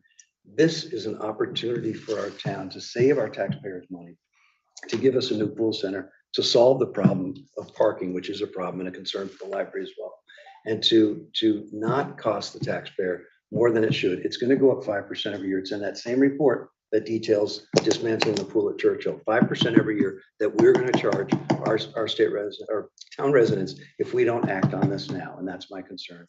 And I yield. Thanks. Please send me that report because I'm happy to. it is not the report that we got in the building committee. Go ahead. We're here debating the $1.3 million, not where the pool goes or whether we have a pool. It's putting this $1.3 million. I stand second to none wanting to have a pool in this town. I learned how to swim in a pool in this town, and I approved of a pool in the town. We may differ where we put it. We may differ what the size of it is, but the issue here is spending the 1.3 million, which if you add the money proposed up above we're taking $3 million out of our general fund to fund projects now. And that would be like me taking money out of my savings account to manage my expenses this year.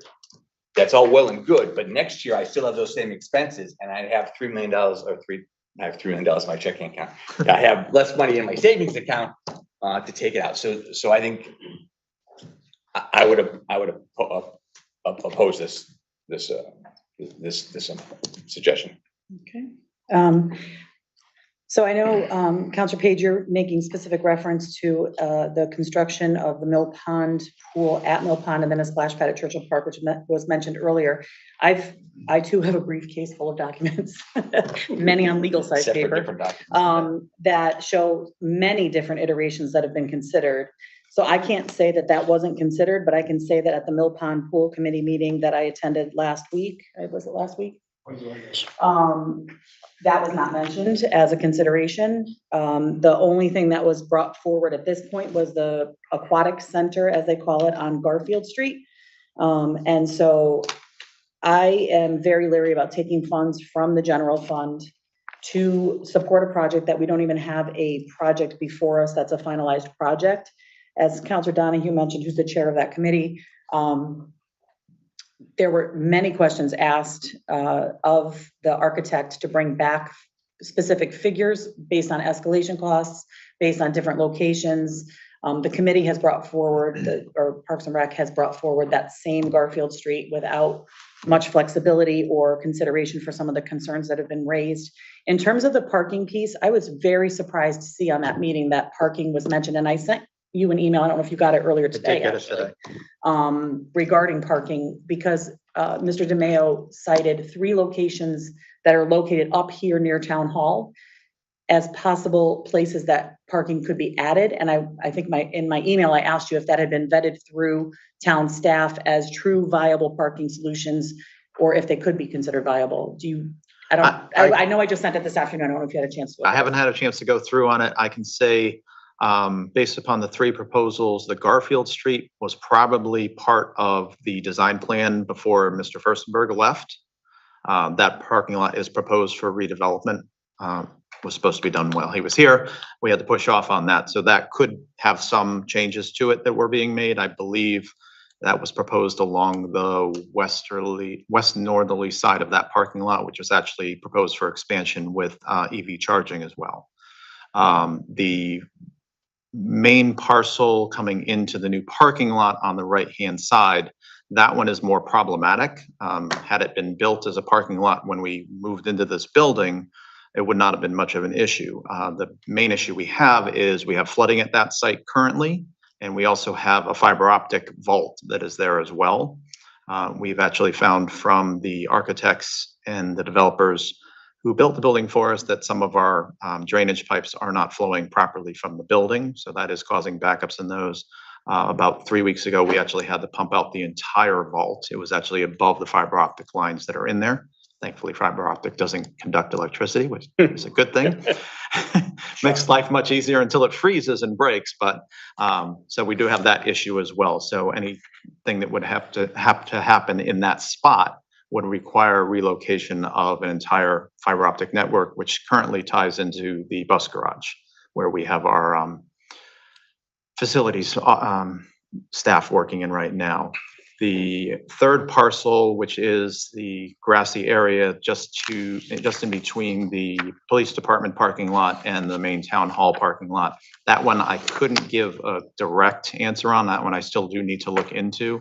I had talked about that a long time back about being a connection down and connecting all 3 parking lots. It just seemed more logical, but as part of site development and value engineering during 17, 18, 19, until we moved in 20, a lot of changes were made. So that one I do have to look back on and see what the original plans were. Okay. So based on the fact that we don't have a specific plan yet that has been finalized by the committee and brought forward, based on the fact that I don't agree with allocating a full 4 million of the ARPA funds when we have so many infrastructure projects before us in our CIP, as well as just other ones that are being brought forward. That doesn't sit well with me. So I would not be in support of this for those reasons. Any other council comment? Okay, we'll do a roll call vote, please. Counselor Anist? Abstain. Deputy Mayor Budrago? Abstain. Counselor Camillo? Abstain. Counselor Donahue? Abstain.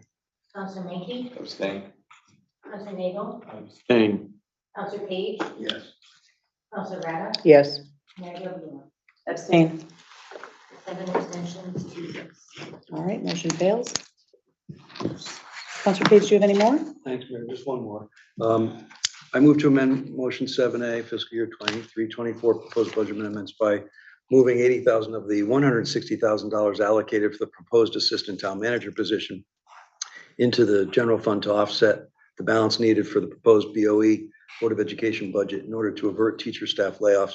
We will have just completed the hiring process, hopefully in the next month or two, of the new town manager, and he or she, the town council and the Board of Ed, will have a lot of work to do along with other departments to review where we stand with that new leader and engage them before the new town manager has to initiate yet another important extensive search. My point is it's going to take at least several months, likely well into the new fiscal year, for that assistant town manager to be hired. So I propose that we cut that number in half and move that over to Board of Ed. Second. There's a second? Seconded by Councilor Rada. Councilor discussion?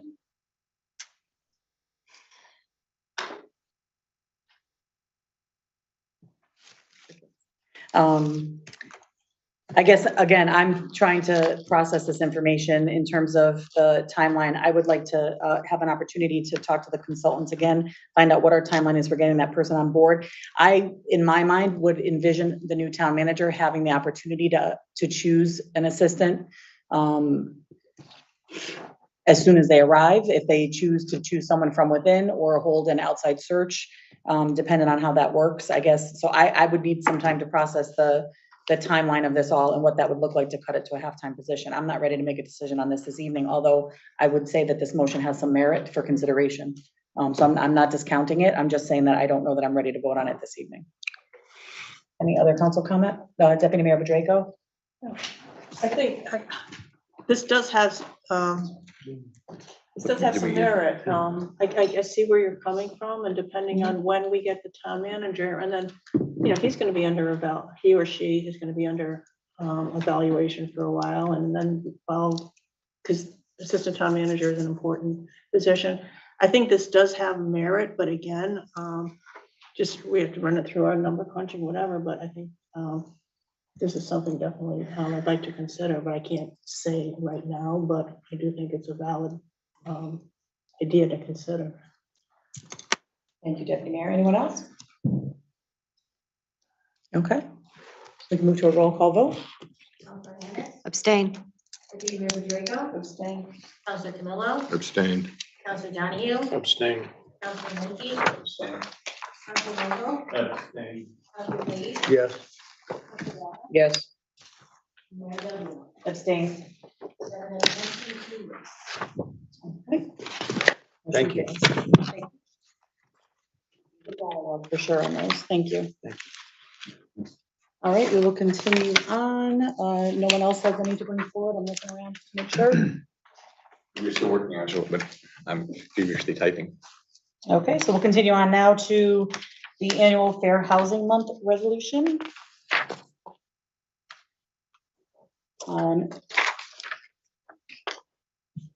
In our packets, we have what we do this every year as in the name annual. We're pretty excited to be able to do it very early in April. Oftentimes we're a little behind the 8 ball on this one. We did review this at our last meeting. Who would like to read this in? Deputy Mayor Buzzeko?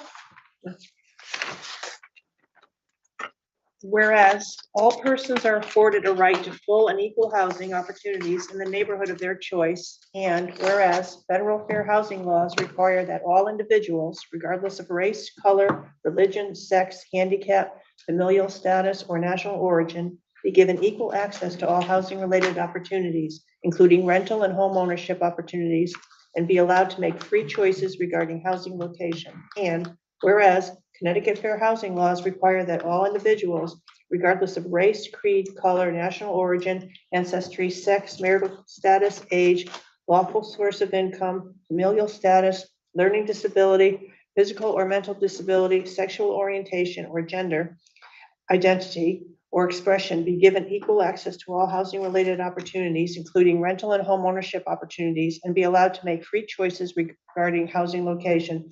And whereas the town of Newington is committed to upholding these laws and realizes that these laws must be supplemented by an affirmative statement publicly endorsing the right of all people to full and equal housing opportunities in the neighborhood of their choice.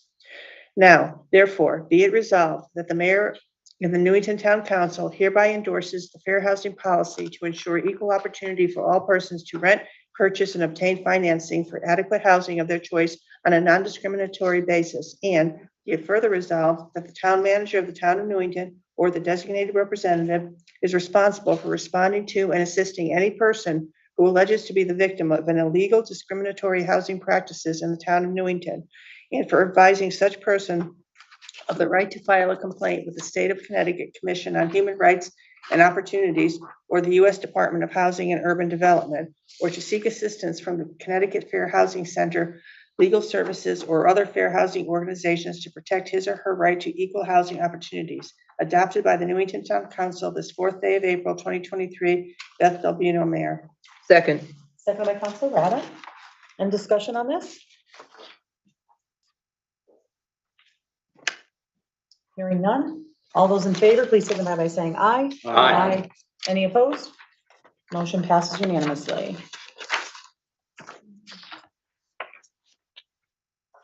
Next up this evening is the fiscal year 2024 State Historic Documents Grant Program application.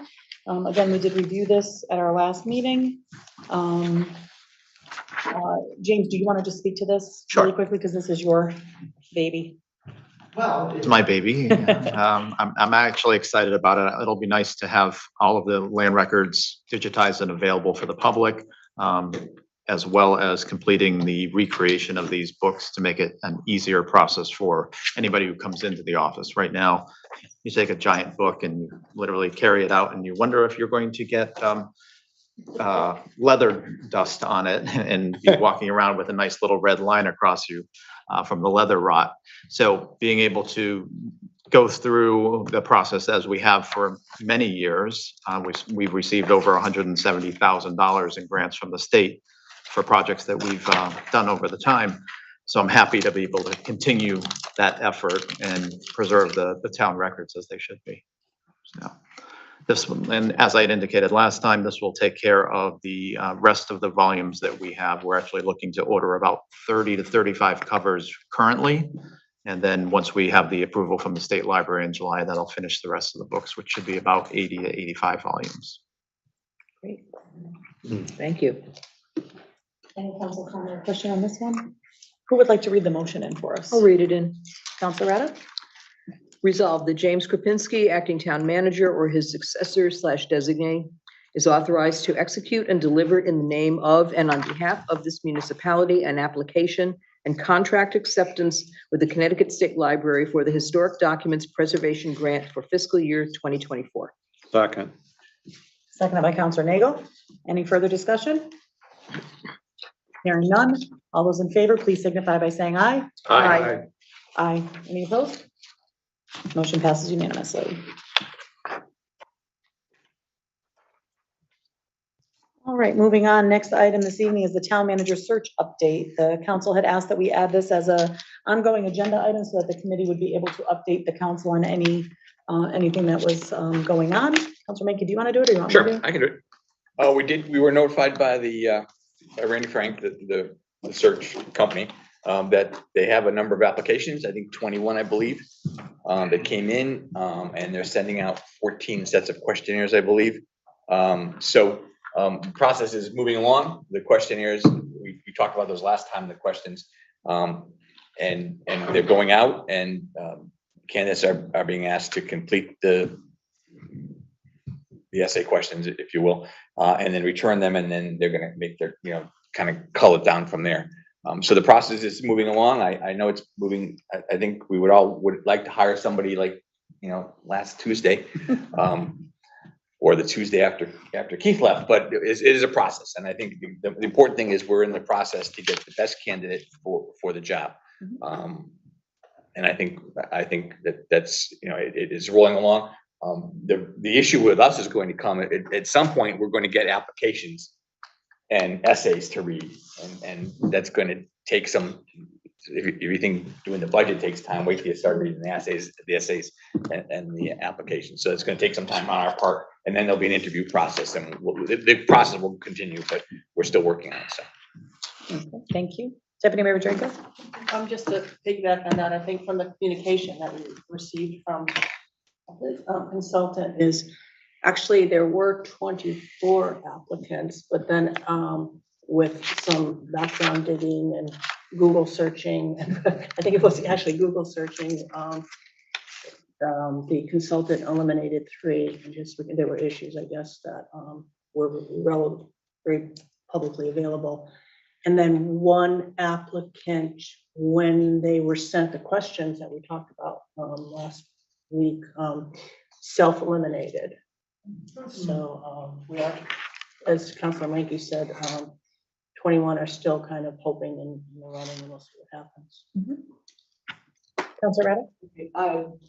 Councilor Draco, I think you answered my question. I was curious as to whether or not our consultants have started to sift through, and it sounds like that process is beginning, which will be a good thing.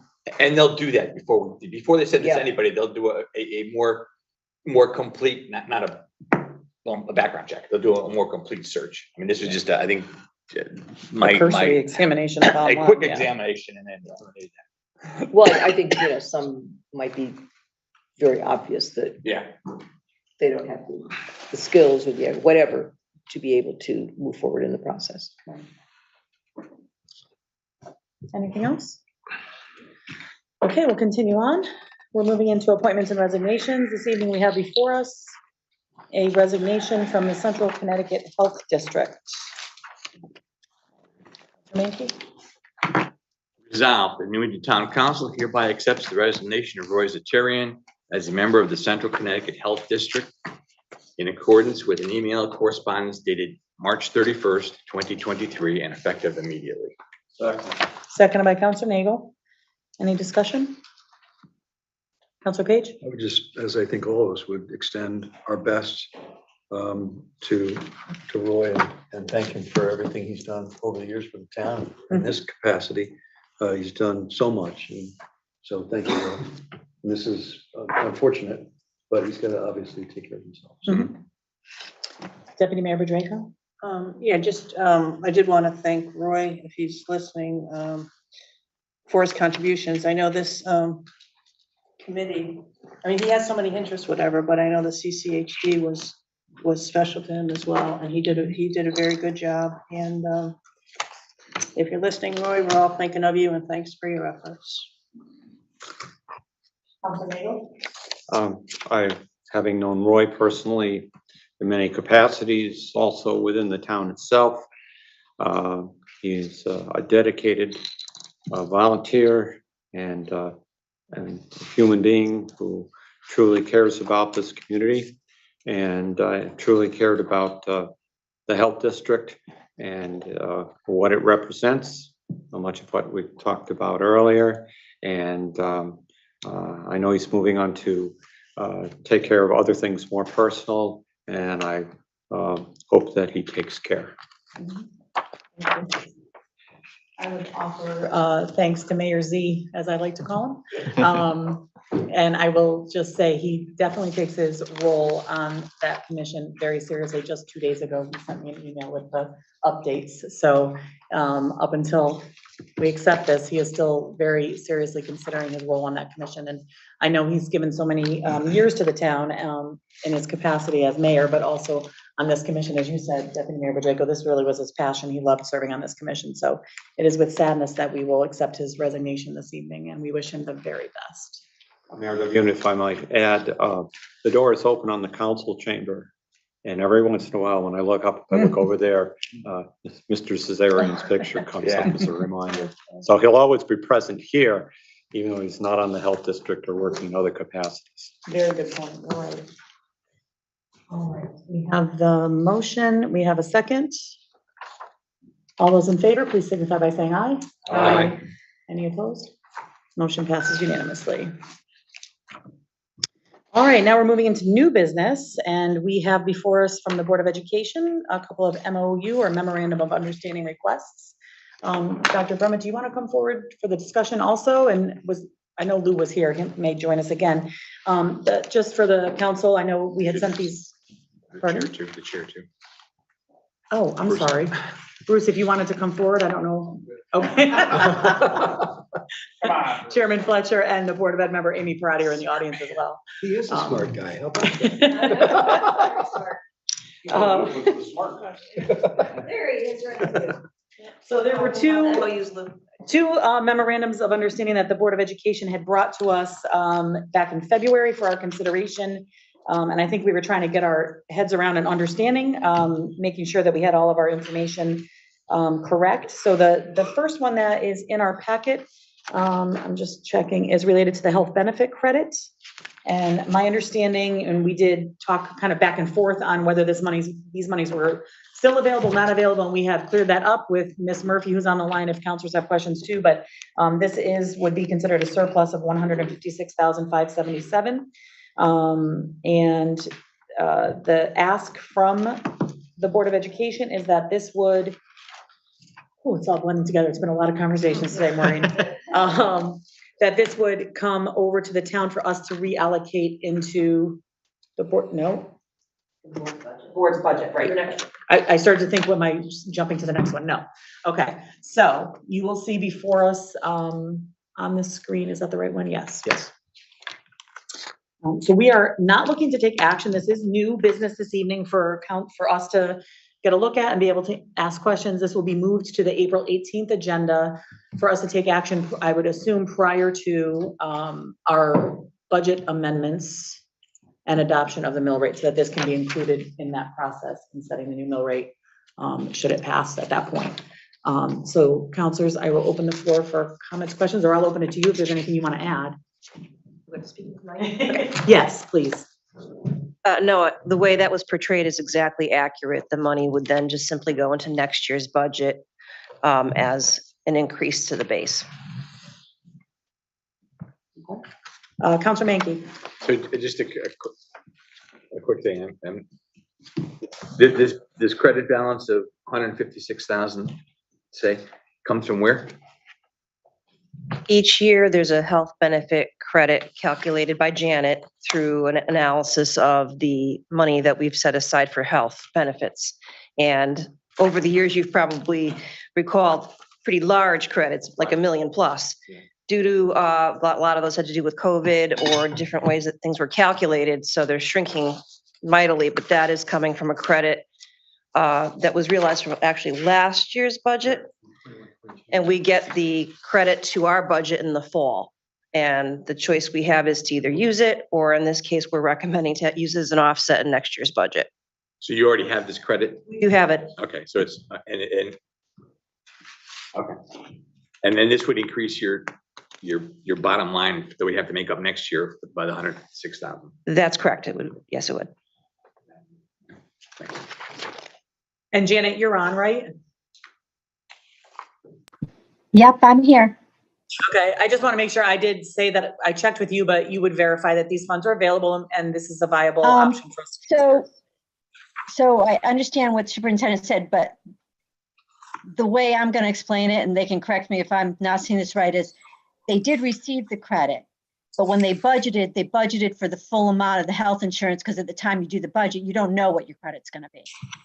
So to me, I think this is the surplus from budgeting the full amount, not the credit, because they actually used the credit this year against their payment for the health benefits. You're gonna slide that over, Maureen? I saw that spin. Okay. I know, For the, yeah.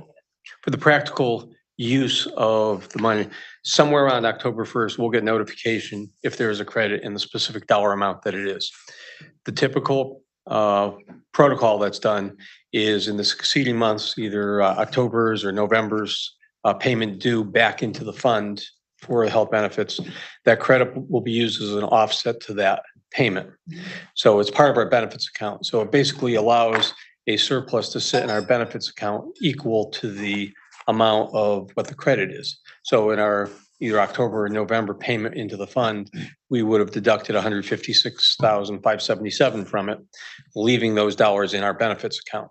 There's been no other action taken or any other contemplated use of this time of those funds. So if the terminology that Janet is explaining is surplus, that's fine. The net result is the money is sitting in our benefits account unencumbered at this point in time. Anything to add, Janet? No, that's exactly it. I just want to make sure you understood they did use the credit, but because they had to budget the full amount, yeah, at least the surplus still in there, as Lou said. Yep. Okay. Yeah, I get it. I'm not gonna lie, I asked for the explanation that you know, back and forth. I think I went back with you twice and back with Janet twice, and but as long as they're both of y'all are saying. The bottom line is money is there. Yes, that's the bottom line. Deputy Mayor Pacheco? This, it's still always like, so the money was credited last October. It was used. Like, my question is that, isn't there an option to use it for next year's? What's this up? You could either keep it in the fund, return it, or. That's the decision that happens at this time of the year, just before budget. So if there's a surplus calculation on the Board of Ed side, which there is is, 156, right? well, that's last year's number, actual. And that was, I know what you're thinking. We usually find out around this time what the benefit, what it could possibly be, the estimated. This is not, this is from this past fiscal year. It's already in there. when we had the March or April estimate last year was substantially higher than what it turned out to be at 156. This year, the estimate of that credit was $150,700, and that was just a development in the last week or two. The way the formula works is you take the last 4 months of the last fiscal year, which would have been the spring of 22. So you've been March, April, May, and June of 22 gets added with July of 22 through February of 23 to determine the basis of the computation to see if you're trending ahead or trending behind. That calculation yielded a positive 150 at this point. We still have 4 months actual activity to go, so it's impossible to calculate what that credit will be as of next October. That's why we have to wait until the whole fiscal year is complete.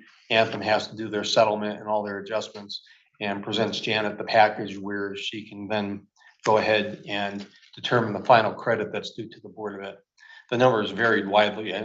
2 years ago, I think we had estimate of like $1,578,000. And it came in 600,000, 700,000. And we've had a 750 coming in at like 200. So we know from the typical trends in the high deductible plans, the more claims are paid in the second half of the year because all of the employees have to Fund it. earn out their deductible and pay that out before the plan pays. So typically, we're looking at about 45% of the claims happen in the first half of the year, 55% happen in the second half of the year. And if I would say it's anything more than an educated guess, I would be really telling the truth. You know, you have to really look at the sense of things, look at the high cost claims that are happening, you know, across the plan to see what kind of an impact it has there. And just, you know, issues like COVID, because in those 2 years, many people just stayed home. They didn't go to the doctor. There was not a tremendous amount of discretionary surgeries or other procedures that were done because of that. And as a result, the plan flourished and did very well as far as the surpluses that were generated. But as soon as the basically was lifted like last March, we saw a big spike up immediately in claims after that. And it's now leveled off, and it's, you know, the plan is doing okay for performance, but we don't have those windfall opportunities, not the right word, but because of the circumstances, the plan was able to yield a much higher surplus than it typically did. Thank you. Any other council questions? I mean, I think this makes sense, certainly, I know we've done this in years past. This isn't something new, so, but it's something that we would renew each year if we thought it made sense. So, you know, we'll move this to our next agenda for consideration and vote. Okay. And then we'll move on to the next item, which is the Board of Education CIP fund surplus, which I'm going to let you all take over on that one. This one definitely is a new issue. So we have, as the town knows, get reimbursed for any special ed expenses that are attributed to our open choice students. And we bill them back at the fullest rate possible because they do the same for us on the magnet end side. So as it's turned out over the years, quid pro quo, I guess it's called. As it's turned out over the years, our billable rates have come in quite strong, and we're anticipating, and that money does get credited to the CIP account per charter. This year, we're expecting about $1.2 million in reimbursement for open choice monies for special ed. That actually has an impact on our operating budget because those are expenses that come out of our operating budget. So we're proposing that $400,000 of that money be credited through an MOU back to, well, right now I believe the MOU probably needs to be revised. We put it in there as credited to our non-lapsing. I believe based on how Janet's already done the budget, it's been credited to the general fund. So I would agree and recommend that we do that. It just helps offset expenses that we know we're going to incur next year. Our estimates are solid. We know what's coming in. We've billed Hartford already, and we get that money sometime in very late June. So the rest of the money that we get from Hartford would still be credited to the CIP account. Just this $400,000 we thought could go back to the town for offsetting expenses. And counselors, as you heard earlier this evening when I did the presentation, typically we would start with a $2.5 million expenditure out of the general fund. That's just past practice. And so Janet had built in, and Janet, you can speak up if you'd like, but that the figure that came to us was the 2.9, because she was assuming that the MOU coming forward was going to be into the general fund to be expended toward the budget. So that's kind of already built in there. So, that's when I talked. Yep. So when I talked to the superintendent, she was okay with amending things for that. Counselor Page? Just a quick question, and maybe you've just said it, but just to clarify, why not 300,000? Why not 500,000? How did we land at 400,000?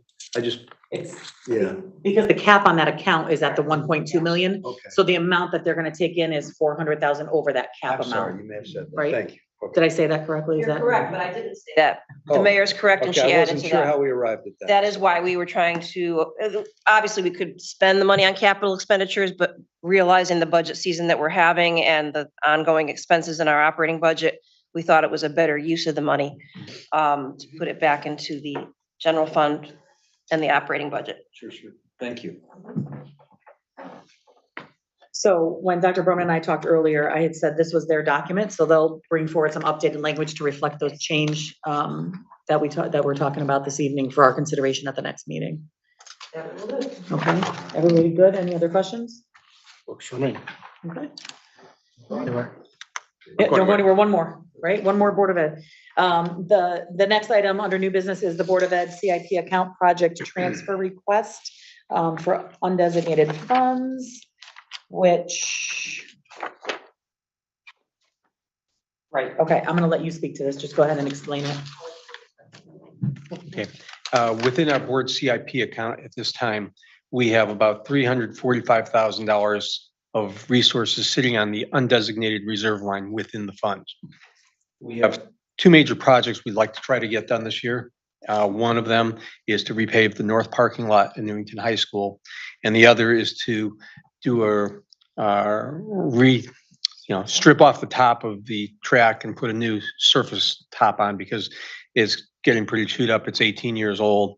There's been complaints from the community and from the athletics department that, it's going to compromise some of the track meets and stuff. And even though we can't get that fixed immediately, Right. we need to get it in the pipeline as far as getting it resolved for the future.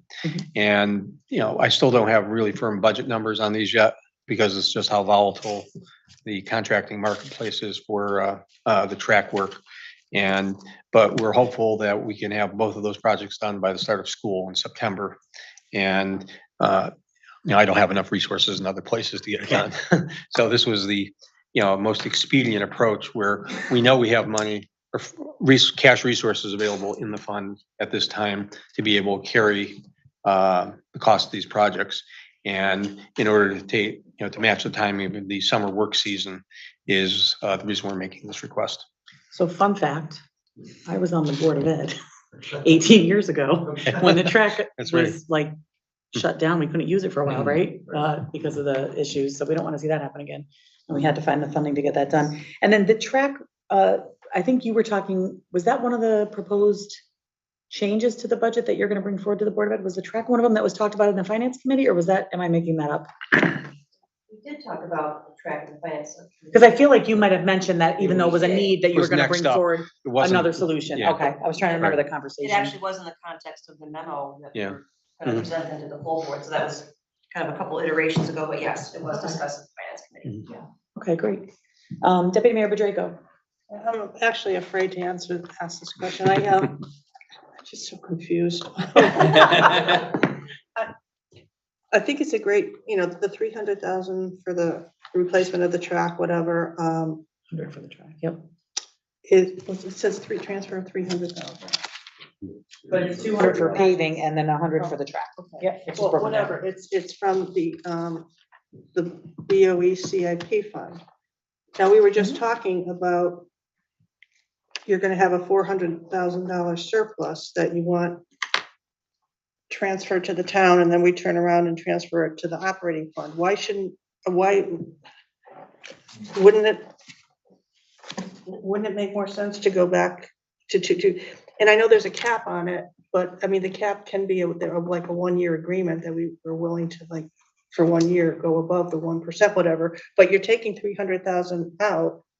And here's 400,000 that can go back in. I'm confused. Well, the 300,000 is undesignated, sitting in there, ready to be used, needing Right. a project. But you still want something in your CIP, your Board of Ed CIP fund. Well, they're I mean, tonight- anticipating, you're anticipating the fund will be at the cap of 1.2 and you can't put any more in. Right. But they'll already have But more an in there, agreement right? could be made for 1 year to increase that cap, because then it wouldn't go, yeah, we've done it before. Well, you could, but You could, and then it wouldn't go against the MBR for next year. correct, but you're looking to expend this now in this fiscal year. 300, right, the 400, depending on the timing, because the payments from the open choice program come in sometime June 25th, 26th, 27th, up to the 4th of July. So we don't control when those arrive. Our total receipts this year, attributable to this year, are anticipated to be about $1.6 million going into the board CIP fund. So we'll be over in the vicinity of 400,000. Putting those resources back into the operating budget is an appropriate transfer request because it's being spent out of the operating budget, and because of the language in the ordinance, it's required to go back into the board CIP account. And that's not a problem with that, but it's gotten to the point where we can't manage the cap effectively and make decisions and know with certainty when funds are going to be available in the board CIP fund. And if we needed it for operating expenses, the language of the CIP ordinance for the board is for capital goods, 15 years, $15,000, 7-year expected life. So the rules and, I don't want to say restrictions, but the parameters that are built onto the fund really doesn't allow the use of that money for operating budget expenses. There's nothing else in your budget for the foreseeable 12 months, any kind of small capital? We've already planned for those. I think the Yeah. important other consideration here is that $400,000 is already accounted for in the operating budget by Janet. So it's part of our 3.5% recommended increase by the town manager. So it's not an MBR issue because it's already in the budget. It's in the 3.5. So it really is an MBR issue. And then with respect to the other request for activating those two projects for use right now, that differs a bit from what was presented through the board CIP or the board facilities committee back when the board was synthesizing their budget request for this year. So as these new issues have emerged, that's required us to change our approach a little bit to be able to address the urgent and important things that are going on. Okay, thanks. Counselor Camilla? Last time I was on that field, it needed a new field. It was a couple years ago. You wouldn't put a track around a field that needs to be replaced. So you've got $1.2 million. $1.2 million would cover a field and a track. And you could go with, synthetic turf, just like you have at Glen You have the money, use it now there. I mean, it's an attraction for Newington and the school. If you go to other towns that have new stadiums and everything, that's what they have. And it looks gorgeous at these other towns. And it's way overdue for Newington. You should not put a track around a field that needs to be replaced. Well, I mean, there's dips and heaves and everything else. And on the track, I know what you're. I'm not talking about the track, I'm talking about on the field. Right. Well, one of the other parts of it is the Board of Ed CIP fund guidance that's been developed over the last few years has been to use that for all the purchase of our technology requirements of all durable goods. And of the $1.2 million per year that we have as the cap, around $750,000 is going to be earmarked every year. Okay. For technology activities. The other thing is, since you're using it for school, you could get reimbursed from the state for it too.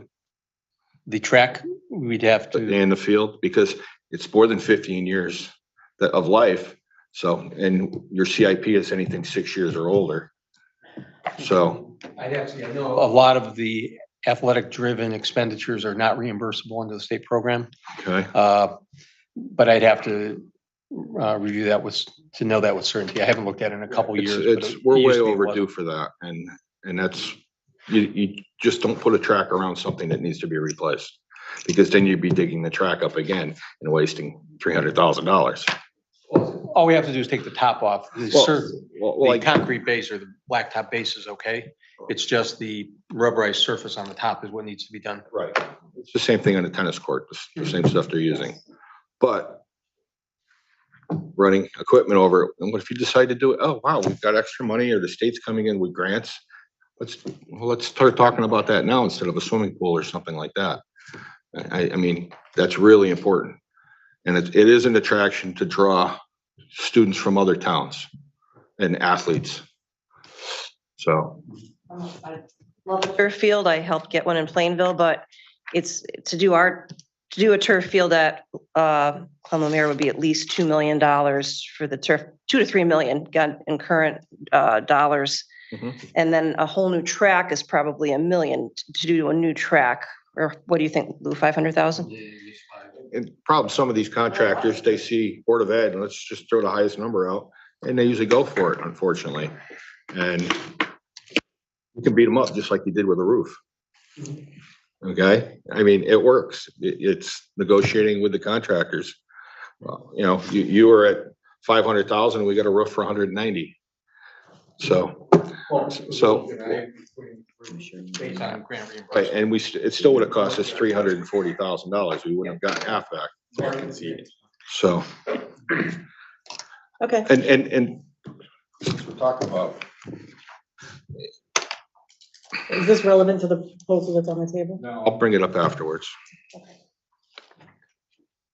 Just in terms of Board of Ed budget, for the public's sake and for everybody's sake, we can certainly like recommend things, right? But we have no say in how you spend your money. And I always want to say that every budget, because you folks drive your budget, we only approve a dollar amount.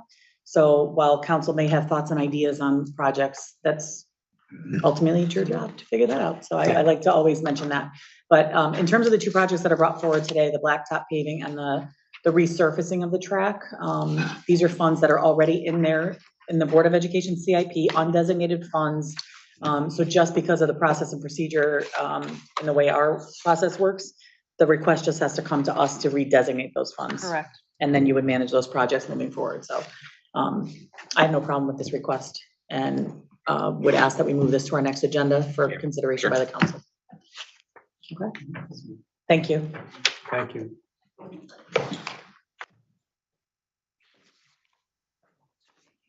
All right. Next item this evening is written and oral communications from the town manager. Only throw two at us tonight, so maybe we can get out here at a normal hour. One of the big ones coming forward this Saturday, we will be taking the town hall offline to connect our solar panels to the building. So that's one very happy time for us all. Secondly, I received notification today from Jamie Trevathan over at the Senior Disabled Center. She had applied for a grant for vaccination assistance in town for individuals at high risk. She was notified that they have a $50,000 grant coming to them. My understanding is possibly 3 out of the 4 towns under CCHD also applied for the grant as well. We're hoping to pool those funds to do a lot of vaccination clinics over the next year. So it was always happy news when we get money in town. For sure. That's all I have for tonight. All right. Any council comment or question? Just a. Go ahead, Councilor Page. Thanks, Mayor. I just was frustrated, James, that the budget wasn't put into the rare reminder. I know we had talked about that a couple weeks ago. What happened? Only because I'm worried that not enough folks got to see what we were doing tonight. And I think in at least one publication, correct me if I'm wrong, the numbers weren't correct as reflected in the Board of Ed's budget. The incorrect one was actually on our website. I grabbed the wrong file when I put that together and posted. The Hartford Current posting that we ended up having to go with due to the timetables. So unlike the Current, which you can advertise 6 out of the 7 days with proper timing, either a zone or noon prior to the day. Rare Reminder only advertises on the Thursday, and you have to make sure you have everything into them on Monday. We took action on Tuesday. Okay. So in order to get that into that paper, and I will say both of us, both myself and Greg sort of missed a piece. I had indicated to him we had that coming up. He forgot about it. I didn't get a copy to him, at least for him to hold a placeholder. Had we both done that, we would have been fine for it. But our intention has been to keep moving forward with the Rare Reminder. Sometimes timing just doesn't work. Comment consistent with some of the work we've done and the data we've gathered from concerns from residents and stakeholders in town and so forth. We want to do a better job of communicating to the public all of our activities and events and hearings and so forth. Can we please start using, I think we have a Twitter page. We have a Facebook page. And I don't see it being used. Why? Well, that's where it differs. So when we do News Blast, we can attach those to our Facebook page, but our Agenda Center doesn't allow for that option. That may happen under the new website design. We actually have our IT director looking to start that in July. So there will be questions that will be coming out. I appreciate that only because, you know, there are folks who read the Current, I guess, still. I know I get it digitally on my phone, but I'm 62 this year. So there are a lot of folks who don't do that and may or may not read the rare reminder. I think everybody has one of these magic rectangles and they've got one of the social media. I wish we could just use it and blast out all the great stuff we're doing. So Unfortunately, we can still use it, but our requirements under the charter are the newspaper and the website currently. no, but we could. We can still do this add it in extra. addition. That doesn't correct. prevent us. No, it doesn't prevent Right. us at all. I just want to make sure that the public's aware. No, The two major requirements we have under the charter are specifically the website as well as the newspaper. I got you. Yep. Thanks. Thanks, Mayor. Any other council comments or questions for the town manager? Hearing none, we'll continue on. Next item this evening is council liaison committee reports. Councilor Nagel. CROG met on 3/21 a while ago. Most of what they dealt with is no longer relevant or times have passed by. They are moving their offices at the beginning of next year to Church Street, which will be a lot larger, Church Street in Hartford, which will mean people can meet there as opposed to having to Zoom and parking, whatever. Grants, Safe Streets grants, towns can apply for in April. CROG also said they can help with any federal grants in relationship to that. There's a discussion of their regional planning to help the region with affordable housing. The pros and cons and plans having to do with the waste management problems that CROG has conducted and is going to reinstitute. Fortunately, we opted out of that quite a while ago. So not much of that is relevant, and TIP programs didn't deal directly with Newington. That's it. All right, thank you. Councilor Donahue? Just as discussed earlier, we did have a Mill Pond Building Committee meeting that went pretty well. We have questions out to Bill Mayo and we have questions out to the architect. We're looking to get together. We said it was 2 weeks, but that's in the middle of school vacation. So we may delay it a week, but depending if I get the answers back that we need. So there will be another building committee meeting, hopefully in the end of April. Okay, great, thank you. All right, no one else's hand is up. We'll continue on. Next item this evening is public participation. Any member of the public, if you're in the room, is welcome to come up to the table. If you're online in the Zoom application, you can raise your hand in the participation window, or if you're dialing in by phone, *9 will raise your hand so we know you want to be recognized. We just ask that you state your name and address for the record, and we have a 3-minute time limit. There's a bar on the screen that will help you track the time for that as well. Welcome, Ms. Parati. Hello, Amy Parati, 175 Hillcrest Avenue. I wasn't gonna speak tonight, but since I'm here, say hi. And I just want to say I appreciate Councilor Page coming forward with some budget suggestions, even though they're shut down. But I think for better transparency, I wish more members of the town council had done so. It sounds like the majority party is working really hard behind the scenes. But I feel like some of these discussions might be better to occur in public, or at least, some ideas. That way both parties can bounce ideas off each other, have a more collaborative budget discussion. I was unable to attend the public hearing today, but I heard there wasn't that much participation. And I feel like maybe that's because we, like the public, don't know what the majority is thinking.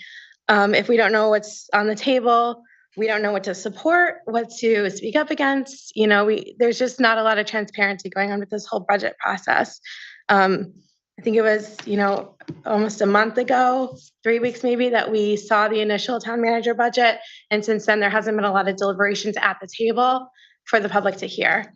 So I just wanted to say, say that piece. I wish there was a little bit more public collaboration, because at the next meeting, things might get cut, and then immediately after you set the mill rate. So there's not a lot of option or participation from the public at that point. So that's all I wanted to say. Thank you so much for your time. We do have a hand up online, Ms. Lyons.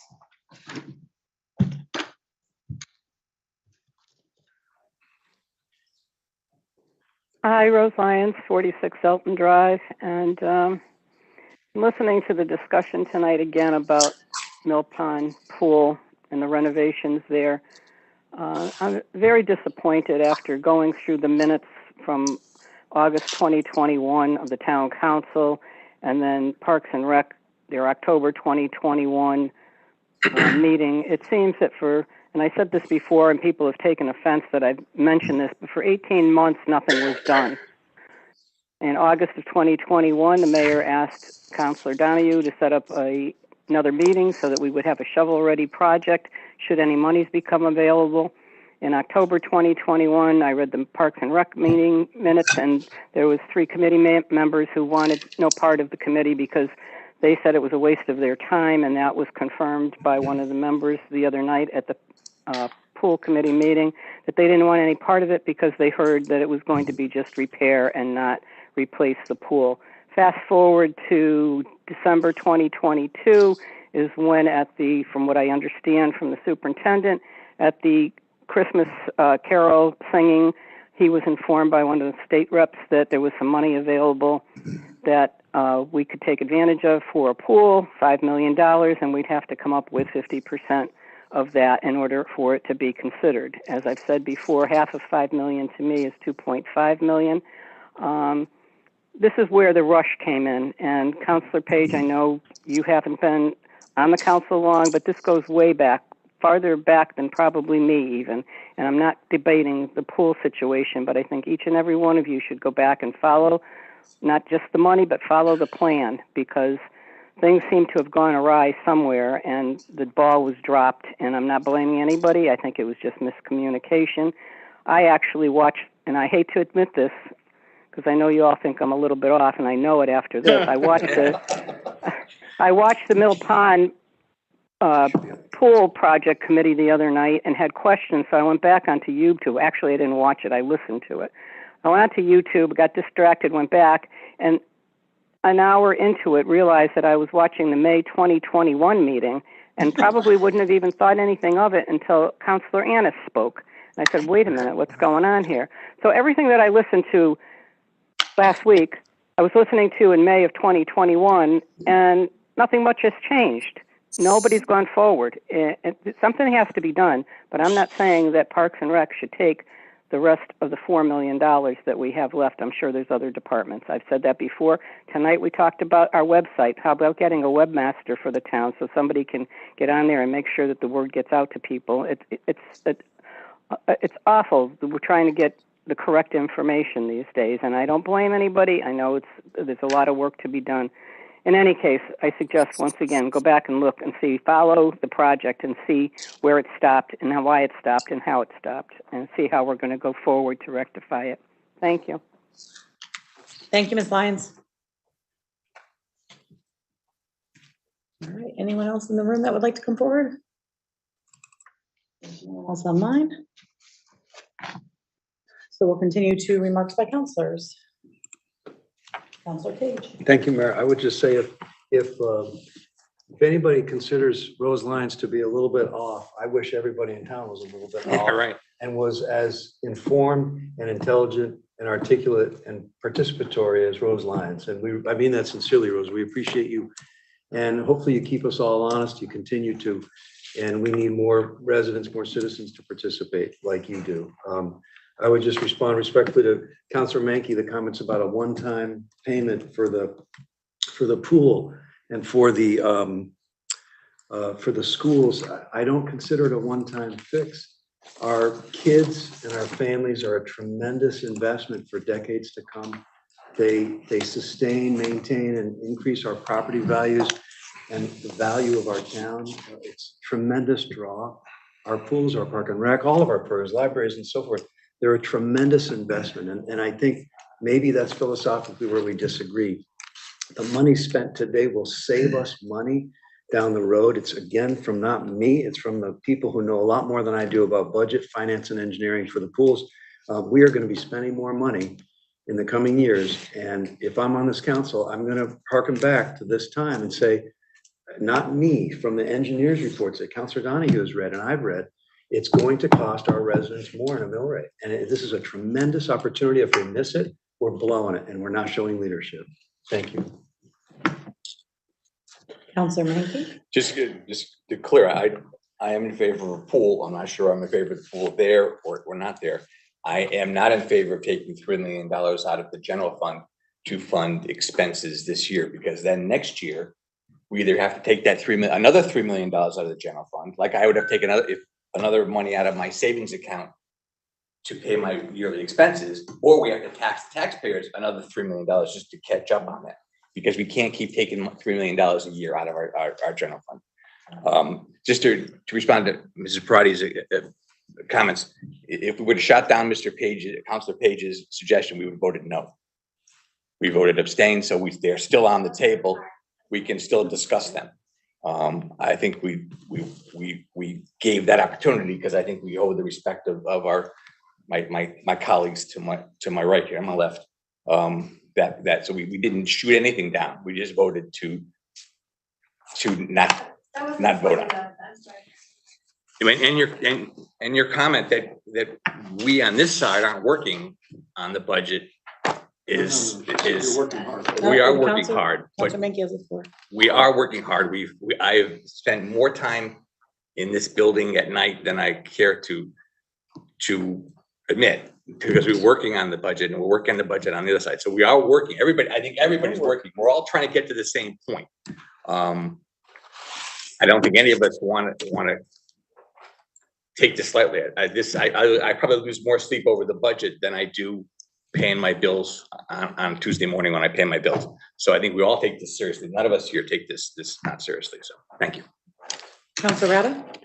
Yeah, a couple of things. One, just in response to what Ms. Parati had to say, and actually it was a question that I was going to ask, and perhaps this is something that we can discuss offline, but as we presented some of our amendments for consideration tonight, I know you're all working very hard in your caucusing. Is there any thought or ideas to when those might be presented to us as the minority so that we can take a look as well? And I agree with Councilor Mankey. We're all working towards the same goal, but to be well informed, I think is important. The second is a question that I think I brought up at one of the last meetings. This is for James. Have we heard anything more about the funding from cannabis sales, when that will occur? I know that it's, I know a lot of it's up in the air, but have you heard anything more? Nothing specific. We're still waiting for the state to give us the numbers to be able to bill out. I will say the Hartford Journal actually indicated that during the first full month of January and February, they took in, I believe it was about $12.2 million in sales statewide. So if we average that out, I believe, correct me if I'm wrong, Janet, but we worked that out to be about $30,000 coming possibly to the town if we base it upon the amount of locations that were open at that time. Is that right? Yep, that was the figure we came out. If we just directly ahead how many dispensaries, the total amount of sales, that would be the percentage times the percent we're supposed to get. We're still waiting to hear back from the state. I did put a call into them. I know I've spoken to the finance director from Manchester. She hasn't heard anything either. We just need to get the billing from the state to be able to collect these funds, but nothing has been sent out as of now, and they haven't returned any of our communication. Thank you both. And that is still, it's earmarked or designated for human services? Did we do a determination? That could be an adjustment that I would share with both sides. That could be an adjustment to the revenue for the general fund, which would offset the human services expenses within the general. Okay, thank you both. Okay. Anyone else? Just in wrapping up, I wanted to address a couple of comments. Councilor Page mentioned the opportunity to get some funding from the state regarding the Mill Pond project. That has not been approved through the state. This is something that our legislators brought forward to us as an opportunity that they could seek out for us. I did have a conversation with Representative Turco after the State of the Town address, and he assured me that if we are not able to get the project kind of ready, so to speak, because there's still so many questions and concerns, that he would be willing to try and bring this money forward in the next fiscal year so that we would have more time to plan the project and that we wouldn't miss out, so to speak. As you said, if we miss it, we're blowing it. Counselor Page, Representative Turco indicated that the opportunity would be there for next year for them to try and get that bonding for us if we had a plan in place and we're able to get there. So personally, from my perspective, I would rather make sure that the plan is something that all stakeholders are, one, happy with, and two, can buy into to bring forward to the public, because it would have to go out to referendum. So if Representative Turco was saying that they could go to the bond council next year for that for us, and we could get a plan in place that we can have a solid plan, where right now there's still so many questions, I think that would behoove us to consider that if we can't get this nailed down. And I know the committee is doing the work that they need to do to try and get this. I'm not saying it's not gonna happen. I'm saying that we did ask that question, or actually he offered that. I didn't even ask that. You were there, I think, James. Correct, yeah, he actually. He recommended if there are smaller projects, he's also working on trying to find some funding for the library. He did indicate sometimes it's harder to get a larger project done if you put forward a smaller project in the previous year, but it's not impossible. So there are those discussions still going on. Yeah, so I was just very appreciative that he kind of came over and made the point of saying that to us, that he knows we're working on it, and that he recognized that it timeline wise, it's a difficult timeline to meet right now.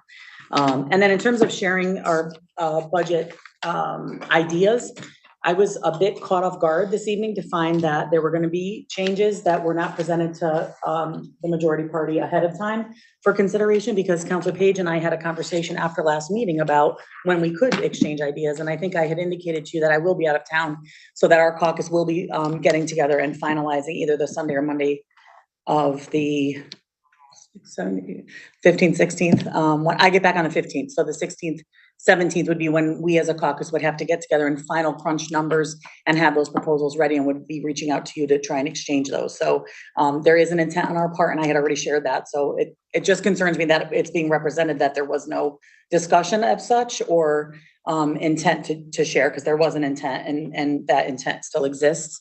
We just have to make sure we have everything ready for presentation. Quite frankly, a lot of what we're considering, we've been spending a lot of time running through Ms. Murphy's office, the town manager, just to make sure that ideas that we have, because quite frankly, there have been many years past where we've brought forward some thoughts or proposals that when they got to the table and town manager or Ms. Murphy gave us input on that, we were like, okay, that doesn't make sense. Whoops, we'll take that back, right? So we're trying to avoid those oops moments and those take back moments by making sure we're vetting everything. So that really is, and quite frankly, this budget just became ours at our last meeting. Up until our last meeting, we were hearing the town manager's proposed budget. We weren't able to make any changes up until this meeting is the first opportunity we have that it's our budget to make changes.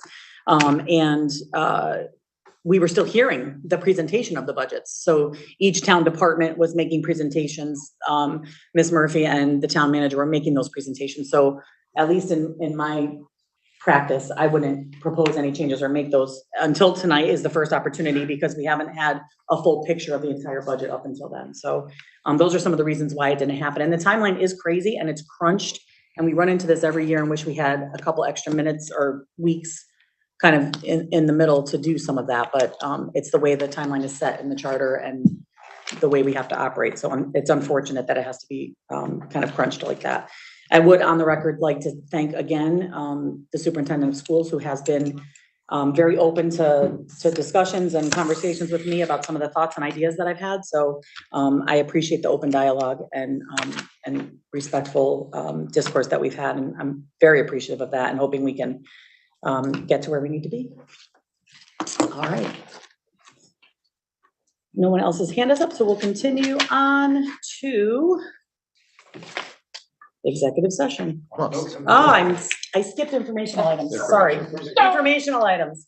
In our packet this evening, there are several. I'll just read them for the public to hear. Beechwood Park Playground grand opening is on April 15th from 12 to 2.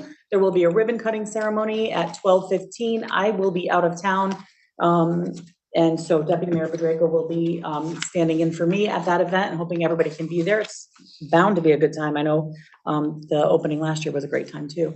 Newington Parks and Recreation goes, Newington goes country, June 8th from 6 to 10 at Mill Pond Park. That was a great event last year. I haven't heard who the, it's not, okay. Right, but I don't know, did they have somebody else? Yeah. We haven't heard who the, I do, I can't think of the name. Okay. Will get we that know out the when we grocery find it. store or the act before? Yeah. Good question. The act. Yeah, they have. Food Truck Friday on Friday, June 9th at Mill Pond Park. Live music, free parking, beer, wine, fun games. It really is a nice event, just a good opportunity for the community to come together, lots of picnic tables and just good fun to be had. And then we have the Central Connecticut Health District Educational Seminar regarding ticks and tick-borne diseases of the Connecticut River Valley on April 27th, 2023. The information is on the screen. If you would like to register for that, there is a QR code, and that's available in our packet online if you want to get that for the members of the public that might be interested. But I know Central Connecticut Health District really made a point of saying that the tick and tick-borne diseases are likely to be heightened this year because of the lack of a cold winter, and we haven't had enough frost. So be aware of that. Yes. Can I just add that we don't have a flyer for it, but I spent yesterday in the wind trying to put up the signs for it. But the Friends of the Library are having a book sale next weekend. So if you have hankering to buy a book, this is the place for it because they've got a whole lot of books and it's pretty cheap priced.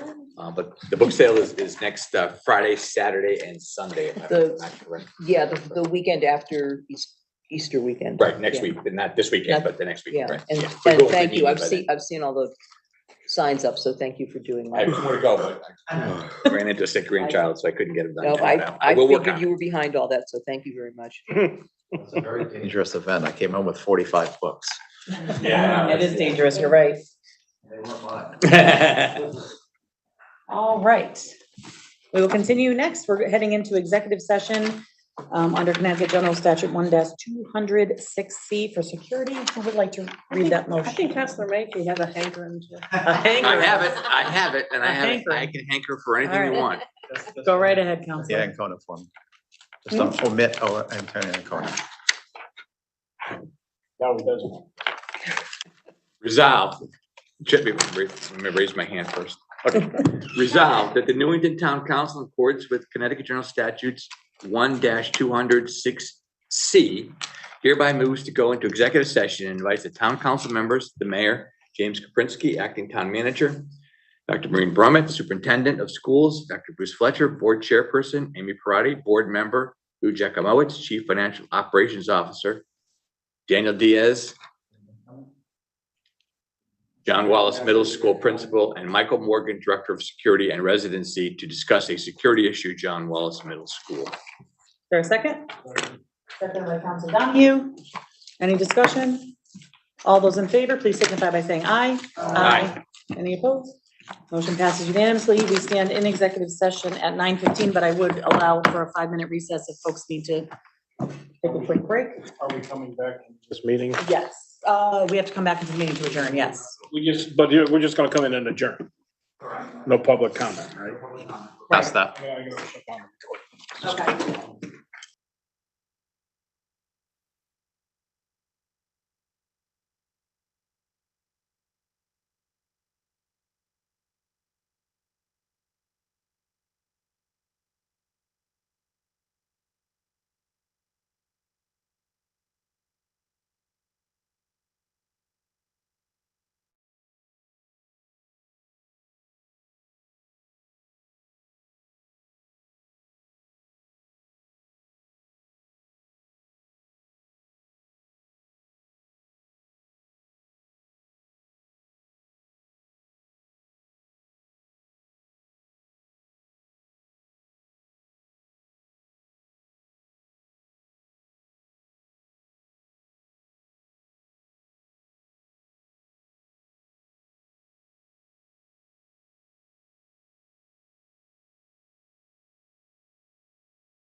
You're live. What's that mean, though? Do we have to? Or you're live. All right, folks, we stand back in public session at 10:34 PM. And we have no action to be taken based on the executive session, so I will entertain a motion to adjourn. Make a motion to adjourn. Second. Moved by Counselor Menke, seconded by Counselor Camillo. No discussion. All those in favor, please signify by saying aye. Aye. Aye. Any opposed? We stand adjourned at 10:35 PM. Thank you, everyone.